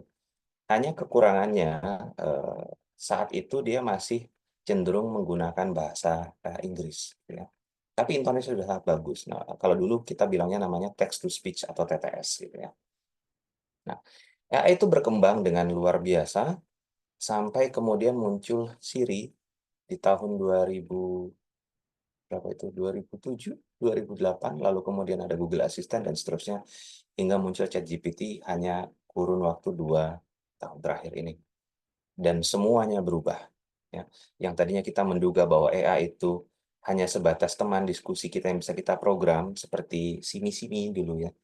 Lalu ternyata sekarang sudah bisa menjawab berbagai macam persoalan kita. Itu adalah evolusi belajar AI. Jadi kalau kita melihat dalam cerita tadi 20 tahun ke belakang, kalau tadi saya cerita dari 2003 sampai 2025, berarti 12 tahun tentang waktu, incremental proses dalam pengembangan AI oleh manusia itu sudah menjadikan AI itu cukup setara dengan seorang PhD atau seorang doktoral dalam hal pengetahuan. Tapi bagaimana dengan manusianya? Kita hari ini gampang saja tinggal buka TikTok atau misalnya buka Instagram ketemu AI yang bisa digunakan untuk membuat pembelajaran atau modul pembelajaran dengan sederhana. Hanya memasukkan prompt A, B, C, lalu kemudian Bapak Ibu sudah mendapatkan RPP yang lengkap. Bisa membuat pertanyaan dengan baik. Tek, tek, tek, tek, tek, tek, tek, selesai. Dan kemudian kita di-charge dengan token tertentu, harus membayar sejumlah uang tertentu, atau kita bertukar data pribadi kita dengan AI itu. Tanpa kita sadari, kita menjadi produk dari AI tadi. Karena kita membelinya dengan semua informasi pribadi kita.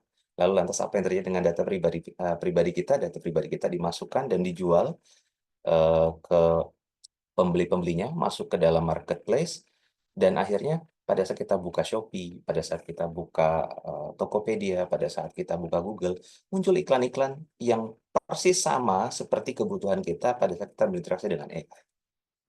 Kenapa? Karena AI memprediksi bagaimana kita berpikir. AI memimik bagaimana cara kita untuk mempersepsikan dunia dari diskusi kita dengan dia. AI sudah sejauh itu. Nah, kalau sekarang kita kembali ke manusianya, lantas apakah AI ini menguntungkan untuk manusia? Ya, tentu menguntungkan. Tapi di sisi lain juga berbahaya. Ada satu jurnal yang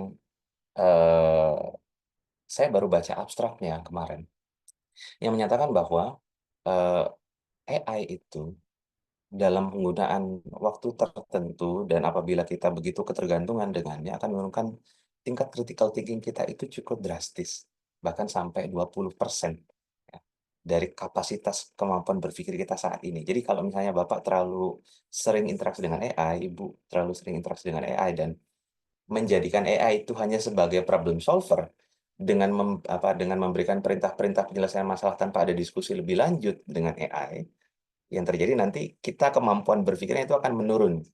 Itu sama saja seperti kita menuakan dini cara berpikir kita. Kita menuakan dini kemampuan berpikir kita. Ya. Kemampuan kognisi manusia itu mulai menurun baru di rentang umur 60 ke atas. Ya. Makanya kemudian sampai di titik manusia itu akan dalam waktu yang sangat panjang menjadi pikun atau demensia. Itu ada prosesnya karena kurva belajarnya menurun. Tapi jangan turunkan sekarang, karena kita terlalu banyak interaksi dengan AI dan akhirnya malas berpikir. Nah, itu menurunkan 20% kapasitas kita dalam berpikir. Jadi jangan sampai proses belajarnya kita itu didulukan AI-nya. Hari ini kita ketemu AI, baru bisa ngechat sama kita. Minggu depan kita udah lihat AI, dia sudah bisa bikin makalah. Bulan depan kita bisa lihat AI, sudah bisa bikin foto. Bulan depannya kita bisa lihat AI, sudah bisa bikin video. Tahun depan kita bisa lihat AI sudah bisa bikin film yang durasinya 30 menit. Itu misal. Betapa AI belajar eksponensial. Sementara manusia itu belajarnya ya pelan-pelan. Nah, maka tantangannya dari AI hari ini adalah bagaimana agar kita bisa belajar dan tetap relevan dengan perkembangan AI yang luar biasa hari ini. Apa saja yang perlu dimiliki oleh kita sebagai manusia, apa saja yang perlu kita ajarkan ya, kepada siswa-siswa kita sebagai orang-orang yang nanti akan hidup di masa depan. Kita ya paling lama 40-50 tahun lagi. Atau mungkin 60 tahun lagi.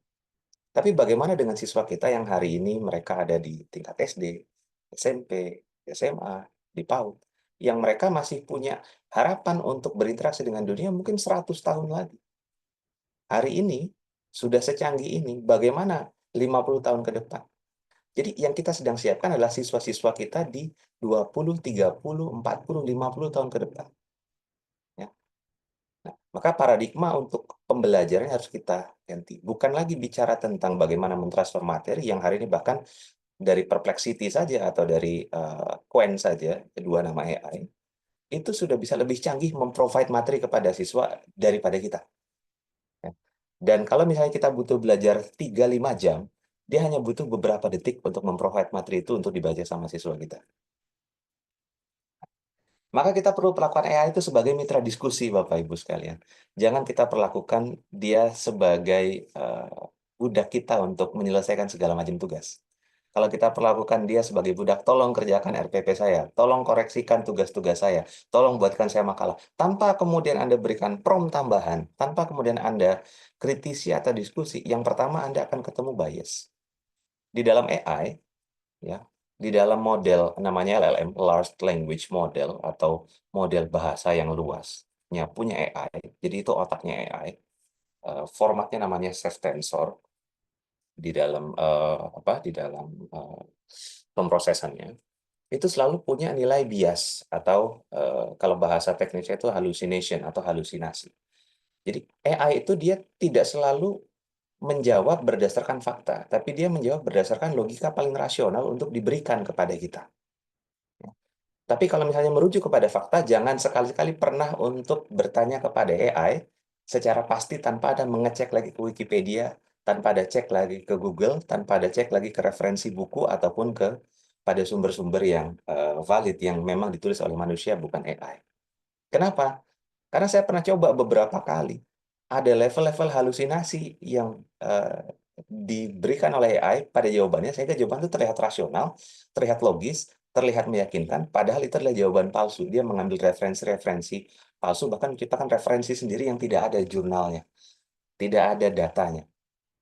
Karena memang dia diprogram untuk merespon secara natural, maka disebut sebagai large language model. Ya. Nah, kalau misalnya ingin, bahkan sampai di titik AI yang paling canggih yang saya pakai hari ini, ada Kimi, kemudian ada Qwen, kemudian ada Grok. AI itu pun kalau misalnya saya menghidupkan dua fitur antara search di web dengan deep thinking-nya, itu tetap ada halunya. Kecuali misalnya saya matikan deep think-nya dan saya nyalakan hanya berbasis web, maka jawabannya akan sangat plain, tapi referensinya lebih tepat. Ya, jadi berhati-hatilah dengan kita bergantung sama AI dan tanpa mengkritisi. Jadi AI itu cocoknya dijadikan apa, Pak Danang, kalau gitu? AI cocok dijadikan sebagai teman diskusi. Kita bisa lakukan yang namanya Socratic Dialogue. Apa itu Socratic Dialogue? Kita diskusi dengan bertanya tentang pertanyaan secara bertingkat. Kalau Bapak Ibu sudah pernah mengikuti materi-materi HAVEX sebelumnya, atau mengikuti Elevate, atau nanti mungkin juga melihat postingan-postingan, atau mengikuti seri webinar HAVEX yang nanti sebentar lagi akan dilaksanakan, bisa dicek di Instagramnya HAVEX. Ya. Di situ ada daftar webinar tentang pedagogical content knowledge dan juga higher order thinking skill. Nanti Bapak Ibu akan dapat serinya di sana.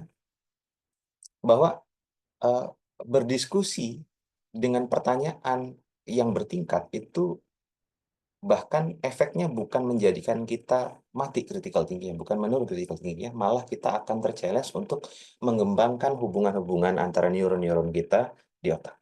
Dan itu menjadikan kita lebih cerdas. Kalau misalnya kita menjadikan AI sebagai teman untuk dialog menggunakan Socratic Dialogue dengan bertanya, menjawab,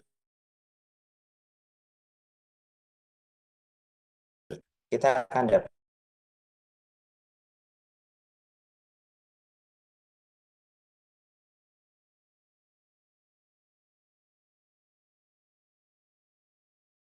bahwa kita akan lebih cepat tajam. Kalau hal ini dilatihkan kepada dengan AI, tapi bantu mereka untuk menggunakan AI dengan tepat dengan memberikan pertanyaan-pertanyaan yang tepat pada AI, dan kemudian mereka mengkritisi. Ya, ada kesadaran untuk mengkritisi jawaban-jawaban dan kemudian bertanya dengan lebih detail kepada AI itu. Yang kedua, AI juga bisa digunakan untuk brainstorm. Jadi kalau kita misalnya butuh satu gagasan, butuh satu ide, butuh satu hal, gunakan prompt yang spesifik. Dan misalnya begini, berikan saya brainstorming berupa pertanyaan-pertanyaan yang bisa menggugah cara berpikir kreatif saya terhadap topik A, B, C, D. Lalu dia akan berikan Dan saat itu kita menjawab, lalu kita bisa bertanya, dan dialog Sokratik kembali terjadi di dalam sesi brainstorm itu. Dan yang terakhir, kita juga bisa mendapatkan feedback keuntungannya secara real time. Kalau misalnya kita mungkin butuh seorang expert, tapi kita nggak ketemu sama expert itu di satu waktu karena misalnya jangkauannya cukup jauh, kita perlu ketemu seorang akademisi atau kita perlu seorang mentor, tapi ternyata kita tidak punya waktu untuk bertemu secara khusus, maka dengan AI kita bisa dapat feedback real time. Di momen itu, akhirnya kita akan mendapatkan keuntungan-keuntungan yang mungkin tidak setara, tapi setidaknya mendekati kualitasnya dengan pada saat kita bertemu dengan expert, selama kita memberikan prompt yang tepat dan selama menggunakan jenis AI yang tepat. Karena AI itu banyak sekali. AI itu jenis yang banyak sekali. Nanti kita akan bahas di slide berikutnya. Dan karena dia tidak melibatkan emosi, maka AI itu jawabannya tidak bias. Anda akan bisa ketemu dengan hal-hal yang kesannya objektif kalau Anda berdialog dengan AI. Kecuali Anda setup AI-nya itu menjadi AI yang bisa memimik emosi. Itu nanti bermainnya di prompt. Ini yang saya bilang Socratic Dialogue kalau Bapak Ibu nanti ikut seri HAVEX di seri PCK, Pedagogical Content Knowledge, dan juga seri Higher Order Thinking Skill yang ada di Instagram HAVEX. Ada posternya di sana, silakan daftar. Maka Bapak Ibu akan dapati pembelajaran ini, dan saya kira ini juga sudah sangat umum kita gunakan, tapi nanti di dalam sesi HAVEX itu akan dibahas dengan lebih detail lagi bagaimana kita membuat pertanyaan dan juga mempelajari tahap demi tahap proses berpikir kita dan juga tahap berproses bagaimana pikiran siswa kita berkembang dari mengingat fakta, kemudian memahami fakta, menggunakan fakta, menganalisis fakta, mengevaluasi fakta, sampai menciptakan sebuah konsep, hingga sampai mereka menciptakan sebuah kesadaran atau metakognisi yang nanti menjadi fakta baru bagi orang. Jadi proses berpikir itu sebenarnya ada di 24 kotak ini. Secara bertahap, setahap, sampai ke sini. Ini juga yang kita bisa lakukan dengan Socratic Dialogue kepada AI. Dengan kita menstrukturkan pertanyaan berdasarkan 24 kotak ini beruntun gitu ya, maka kita juga akan melatih struktur berpikir kita lebih baik. Critical thinking itu adalah hal yang saat ini kita bersaing dengan AI. Kalau misalnya kita lantas menjadikan AI itu sebagai tempat bertanya lalu tempat penyelesaian masalah, diberikan tugas dia langsung menyelesaikan tanpa kita koreksi, maka yakinlah Bapak Ibu critical thinking kita nanti tidak akan sampai di level ini. Kita hanya akan mentok di level lower order thinking skill mungkin di sini, atau paling mentok di sini. Apalagi kalau misalnya siswa kita berikan keleluasan menggunakan AI, tapi lantas dia hanya menggunakan AI itu sebatas mengerjakan tugas dengan prompt-prompt sederhana. Matematika ada soal, dia foto, dia selesaikan, lalu kemudian tidak dikritisi lagi. Yang terjadi malah lebih parah. Dia mungkin hanya akan sampai di titik ini, bahkan tidak sampai di mana-mana. Nah, agar itu tidak terjadi, maka berikan pertanyaan dan kritisi jawaban dari AI dengan pertanyaan-pertanyaan lanjutan. Ya, gunakan prompt-prompt yang baik untuk AI. Maka pesannya apa di sini? Pesannya adalah ketika kita menjadi manusia, yang membedakan kita dengan AI adalah kita wiring our heart and our brain. Kita menghubungkan antara hati kita dengan akal kita. Kalau manusia itu, dia selalu melihat faktor pertamanya itu adalah sisi hatinya. Penciptaan sebuah produk yang bagus, penciptaan sebuah karya yang bagus, penciptaan sebuah tugas yang baik, atau kemudian sebuah solusi yang bisa teraplikasi, itu selalu berlandaskan kepada kebutuhan, berlandaskan kepada masalah yang muncul. Yang muncul masalah yang muncul itu, pertama kali diradar oleh manusia. Ya, diradar oleh manusia itu bukan oleh akalnya, tapi oleh hatinya, karena ada perasaan di situ. Nah, kemudian manusia meradar dengan empatinya, dan akhirnya masalah itu bisa difahami dan diempatikan. Setelah kita berempati dengan masalah, baru kita bisa mendefinisikan masalah itu. Lalu kita bisa mencari penyelesaian masalah, menciptakan solusi, prototyping, dan kemudian mencoba untuk menyelesaikan dari hasil prototype yang sudah kita buat. Itu namanya proses design thinking, non-linear proses. Ya. AI apakah bisa melakukan itu? Bisa. Ya. Tapi kemudian dia ingat kembali, tidak memiliki empati. Dia hanya bisa memimik empati manusia. Nah, oleh karena itu, prompt kita sebisa mungkin kalau kita ingin berdialog dengan AI dan kita bisa mendapatkan definisi yang baik dari satu penyelesaian masalah, kita perlu berikan data yang lengkap tentang kontekstualisasi dari masalah yang kita hadapi, sehingga dia dalam tanda kutip secara emosional bisa memahami kita. Ini juga berlaku di dalam proses belajar kepada siswa kita. Kalau misalnya kita mengajar kepada siswa kita tanpa menggunakan konteks yang tepat, hanya berdasarkan teori, dan tidak dikontekstualisasi dengan kehidupan nyata, yang terjadi nanti siswa tidak akan memahami apa-apa dari kita. Nah, ini nanti kaitannya dengan deep learning. Ya. Kita akan bahas deep learning mungkin di sesi berikutnya, atau saya kira juga akan muncul di seri webinar HFX di pedagogi. Nanti silahkan juga Bapak Ibu untuk mendaftar. Saya kira masih sangat banyak kuotanya, mudah-mudahan. Kita akan lebih banyak bahas deep thinking di sana, bagaimana deep thinking-nya versi manusia dan deep thinking-nya versi AI itu berbeda. Ya. Nah, ini saya udah dikasih war nih, kayaknya waktu saya bentar lagi mau habis. Nah, ini misalnya, bagaimana cara mempelajari critical thinking. Tadi kita udah bahas sekilas. Jadi, kalaupun kita ingin membantu siswa kita, critical thinking-nya lebih tajam dengan AI, maka kita setidaknya bisa lakukan 3 langkah. Yang pertama, kita bisa meminta siswa berdialog dengan AI tentang identifikasi sumber informasi, ya, dan mempertanyakan asumsi-asumsi dia. Jadi dia dibiasakan untuk menciptakan asumsi, lalu kemudian dicek dan dikritisi oleh AI dengan pertanyaan-pertanyaan. Jadi jangan minta AI menyelesaikan masalah, tapi minta AI mengkritisi, ya, statement dia. Minta AI mengkritisi fakta-fakta yang dia bawa. Misalnya kita masukkan satu fakta, saya ingin menyelesaikan masalah A, B, C. Tapi kemudian sebelum saya ingin menyelesaikan masalah ini, kritisi dulu apakah solusi saya ini atau cara berpikir saya sudah benar. Maka AI akan bertanya dengan beberapa pertanyaan, dan disitulah akhirnya terjadi refleksi. AI tidak bisa merefleksi. Yang bisa merefleksi itu adalah manusia dengan hatinya dan juga akal pikirannya. Maka jangan sampai AI menjadikan Anda hanya menyelesaikan masalah Anda sekilas tanpa membantu Anda merefleksi dari hasil pikiran Anda. Yang kedua adalah kita bisa lakukan debate. Jadi kalau misalnya ternyata asumsi kita di-challenge oleh AI, tentu di dalam otak kita ada dialektika. Ada proses berpikir yang berkecamuk antara tesis dengan antitesis. Nah, adanya tesis dan antitesis dalam pikiran kita dan dialog di dalam chat dengan AI tadi itu menjadikan munculnya sintesa-sintesa gagasan dan pemikiran-pemikiran kritis yang bisa kita semaikan dengan kita berdiskusi dengan AI. Yang terakhir adalah kita bisa menyimpulkan dari dialog kita bagaimana hal itu bisa membantu kita dalam penyelesaian masalah dan perbaikan solusi yang kita tawarkan.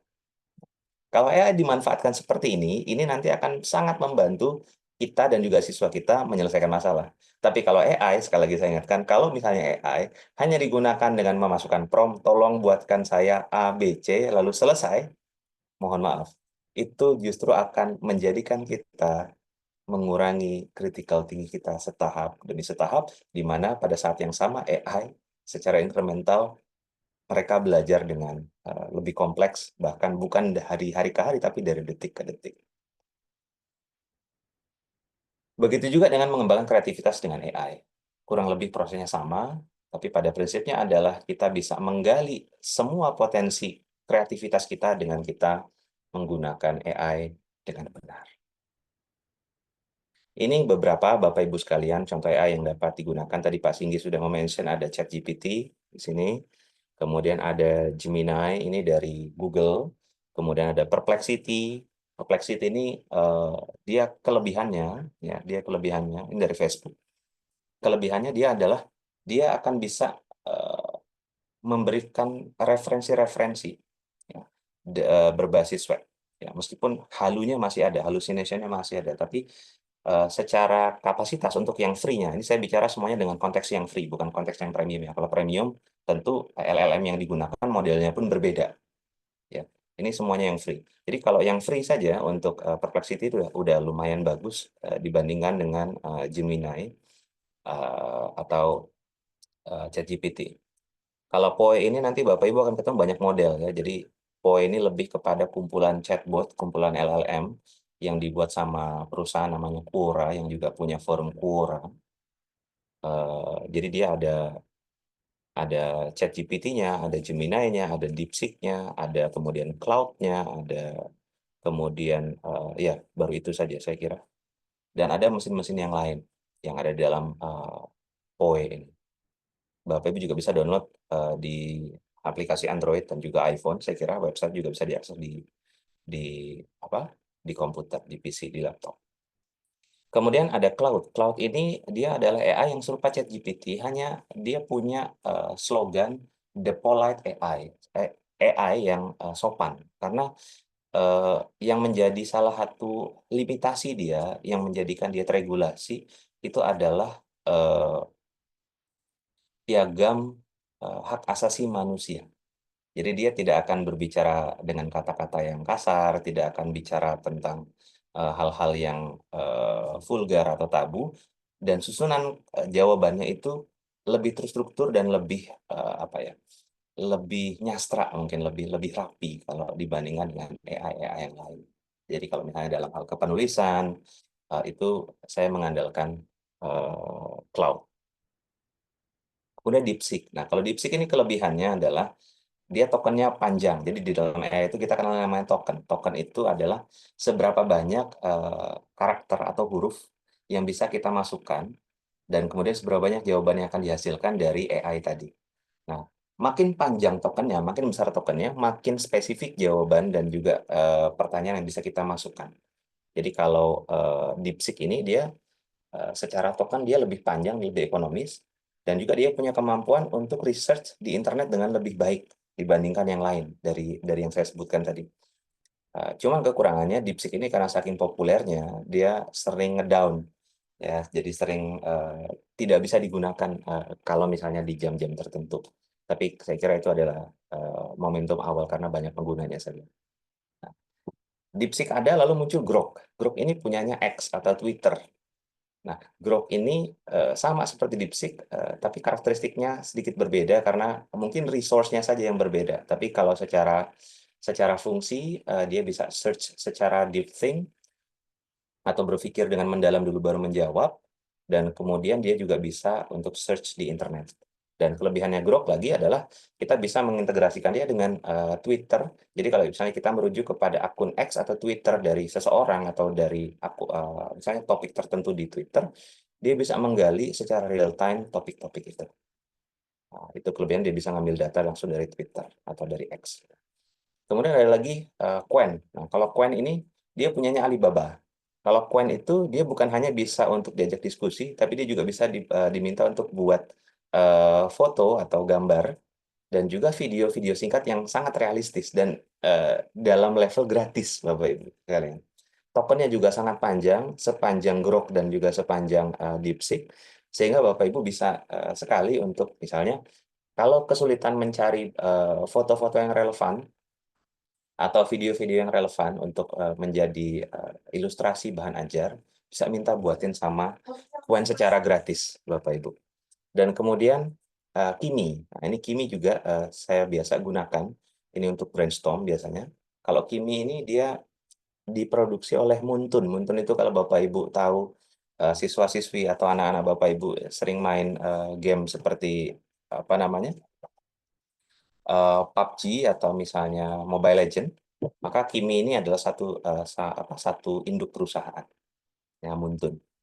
Kimi ini juga cukup populer dan kapasitasnya juga setara kemampuannya dengan Grok dan juga DeepSeek. Dan kemudian ada Mistral yang lebih forte untuk pemrograman, dan juga ada beberapa versi gratis yang dikembangkan NVIDIA lewat Hugging Chat. Nanti Bapak Ibu bisa pilih di situ. Nah, itu beberapa contoh AI yang saya gunakan, dan saya tidak menjadikan rekan-rekan saya di pekerjaan tabu untuk menggunakan AI, atau siswa-siswa saya tabu menggunakan AI, tidak. Justru saya mengajarkan dan mengencourage mereka untuk bekerja dengan AI agar bisa lebih cepat, sembari mereka bisa lebih fokus kepada hal-hal yang lebih memanusiakan mereka sebagai manusia.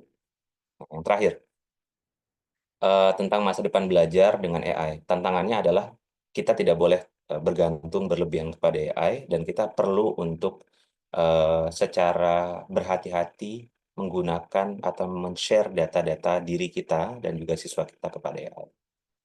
Dan yang terakhir, tetaplah menjadi manusia dengan kita meningkatkan setidaknya 5 hal.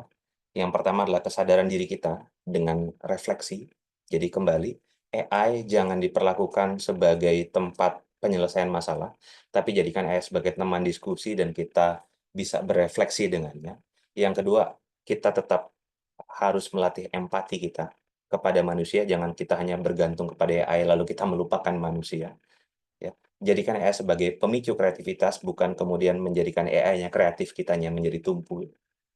Dan tentu kita tetap harus punya nilai-nilai yang kita pegang, nilai agama, nilai moral, nilai etika, yang itu tidak dimiliki oleh AI, dan tetaplah menjadi manusia dengan kita memiliki resiliensi mental yang baik. Saya kira demikian Bapak Ibu sekalian yang bisa saya sampaikan di sesi kali ini. Terima kasih atas waktunya yang diberikan dan kesempatan kepada saya. Selebihnya saya kembalikan kepada Ibu Niken. Terima kasih.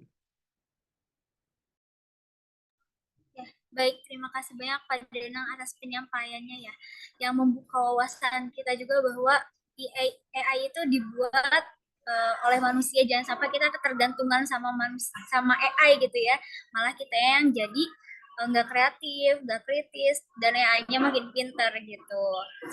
Oke Bapak Ibu, karena waktu terbatas mungkin satu pertanyaan aja ya, dan di chat sudah ada juga pertanyaan untuk Pak Danang dan juga Pak Cindy. Bagaimana mengintegrasikan AI dengan pendidikan karakter, menghindari instanisasi proses pembelajaran, karena mau nggak mau kebanyakan rata-rata ya anak-anak SD, SMP, SMA udah tahu AI, dimana kalau misalnya jawab pertanyaan tinggal masukin, tinggal salin, selesai, nggak usah mikir gitu ya. Gimana cara mengintegrasikannya AI dengan pendidikan karakter seperti itu? Mungkin dari Pak Cindy atau Pak Danang boleh dipersilakan. Saya boleh jawab? Oke, jadi kalau kita ingin menjadikan AI itu sebagai partner dalam pengembangan karakter siswa, dan kemudian secara faktual hari ini siswa kita langsung masukin soal lalu lantas keluar jawabannya, maka ada dua tips. Yang pertama, kita harus reframing cara kita mengajar atau tujuan akhir kita mengajar apa. Kalau tujuan akhir kita mengajar hanya sebatas menjadikan siswa paham materi, ya, maka ya kita akan selalu bersaing dengan AI, karena apa yang kita provide itu AI bisa provide juga. Tapi kalau misalnya kita ubah frame-nya adalah bahwa tujuan akhir siswa belajar sama kita itu bukan hanya tentang materi, tapi tentang bagaimana bisa mengutilize materi tadi, maka level pertanyaan yang kita ubah. Kalau yang tadinya pertanyaan masih apa, di mana, bagaimana, ya, dalam level faktual, konseptual, prosedural, maka ganti pertanyaan-pertanyaan yang kita berikan kepada siswa sebagai exercise itu dengan pertanyaan mengapa, dengan pertanyaan bagaimana jika, dengan pertanyaan seandainya kalau, maka apa.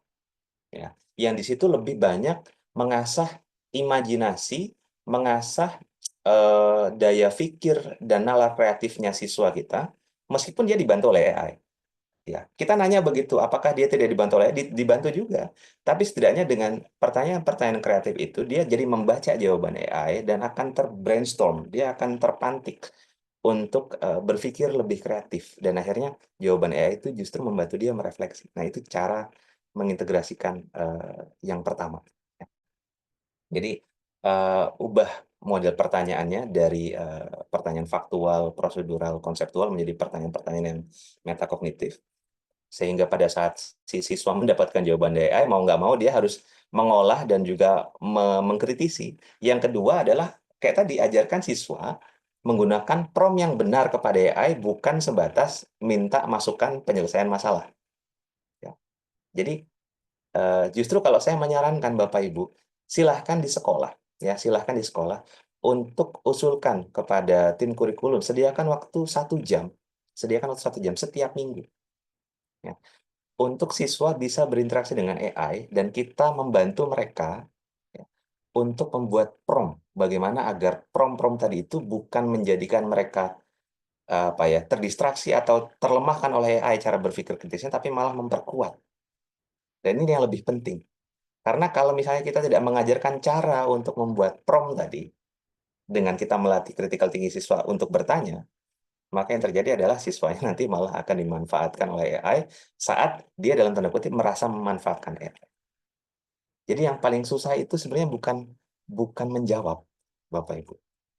Tapi yang paling susah itu adalah membuat pertanyaan. Maka mulailah untuk berinteraksi dengan AI dengan mengajukan pertanyaan yang benar dan juga mengajarkan siswa kita bertanya yang benar kepada AI agar tetap melatih kemampuan berpikir kritis dan juga logis mereka serta kreativitas mereka. Saya kira itu jawaban dari saya. Terima kasih. Baik, terima kasih banyak Pak Danang atas jawabannya. Mungkin dari Pak Singgi ada yang ingin ditambahkan?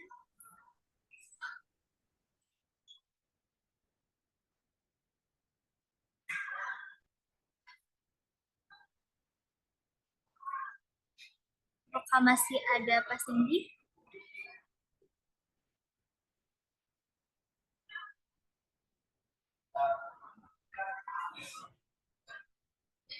Oke, baik ya. Terima kasih banyak Pak Danang atas jawabannya dan semoga bisa mewakili gitu ya isi hati dari para guru di sini yang ternyata teknologi semakin canggih memang benar jadi mempersingkat proses pembelajaran gitu.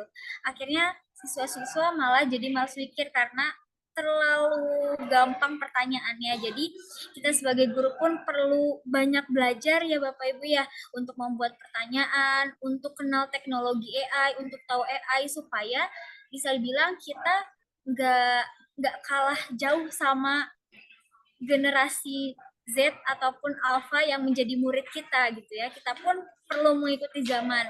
Jangan sampai kita kebingungan ketika mereka menjawabnya sepertinya bagus padahal itu tuh semua dari AI gitu ya. Kita menganggap mereka pintar padahal semua itu dari AI. Jadi kita pun perlu bisa mengkritisi jawaban-jawaban mereka seperti itu. Oke, baik, terima kasih banyak Bapak Ibu. Sebelum diakhiri mungkin saya izin reminder ya. Silahkan Bapak Ibu membuat story challenge gitu ya untuk mendapatkan buku gratis dengan cara Bapak Ibu follow Hafex dan juga Kodero _official. Mungkin boleh dibantu sama operator ya untuk menampilkan akunnya. Nah, jadi silakan Bapak Ibu untuk follow, kemudian upload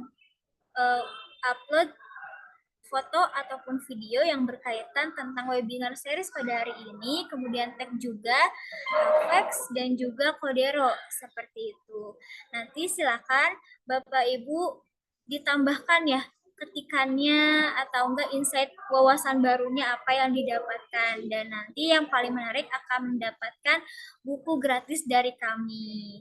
Seperti itu Bapak Ibu. Nah, dan kami juga Bapak Ibu dari Hafex memiliki beberapa in-house training gitu ya. Beberapa tema yang bisa Bapak Ibu undang kami ke dalam sekolahnya.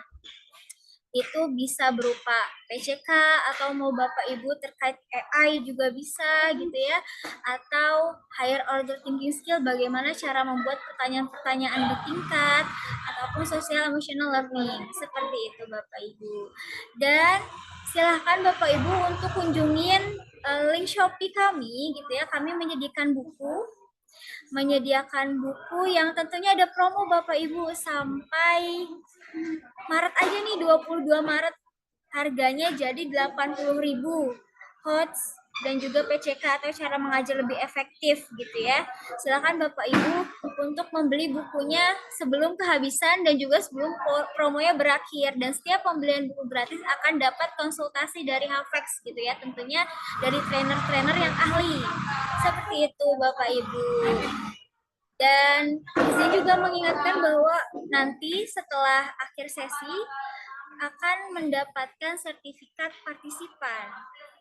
Dan kita juga punya sertifikat premium Bapak Ibu, yaitu sertifikat untuk uji kompetensi, di mana nanti Bapak Ibu karena ada 2 series gitu ya untuk yang AI ini, nanti Bapak Ibu silakan mengikuti series yang keduanya juga untuk bisa melihat materi apa saja yang disampaikan. Nah, setelah itu akan ada uji kompetensinya yang berbasis pilihan ganda dan mendapatkan sertifikat resmi dari Kemdikbud yang berlogo Kemdikbud dan juga ada JP-nya, jumlah JP-nya. Nanti pertanyaannya tentunya seputar materi yang sudah disampaikan oleh para pemateri. Untuk link pendaftarannya akan kami share di grup Bapak Ibu. Seperti itu. Kalau misalnya ada yang belum sempat atau takut tertinggal, nanti kami akan share juga rekamannya. Seperti itu Bapak Ibu. Ya, karena waktu sudah menunjukkan 16.29 dan akan diakhiri, silakan Bapak Ibu mengisi presensi juga dan juga evaluasi sambil menunggu. Silakan on cam Bapak Ibu, kita dokumentasi. Presensi. Link presensi sudah dikirim ya Bapak Ibu ya. Alhamdulillah ada 90 orangan lebih gitu ya, cukup banyak yang tertarik dengan dunia AI atau teknologi, karena mungkin sadar juga ya Bapak Ibu ya, sekarang anak-anak kok gampang banget ngerjain tugasnya, bikin makalah 1 menit kayaknya jadi gitu ya, cuma tinggal copy doang, bikin apapun udah gampang. Yang perlu di-upgrade lagi adalah kitanya sebagai guru, bagaimana mau memberikan tugasnya atau seperti apa supaya siswa ini nggak yang sangat instan gitu ya ngerjain tugasnya. Oke, baik Bapak Ibu, karena ada 4 slide, kita foto terlebih dahulu. 1, 2, 3.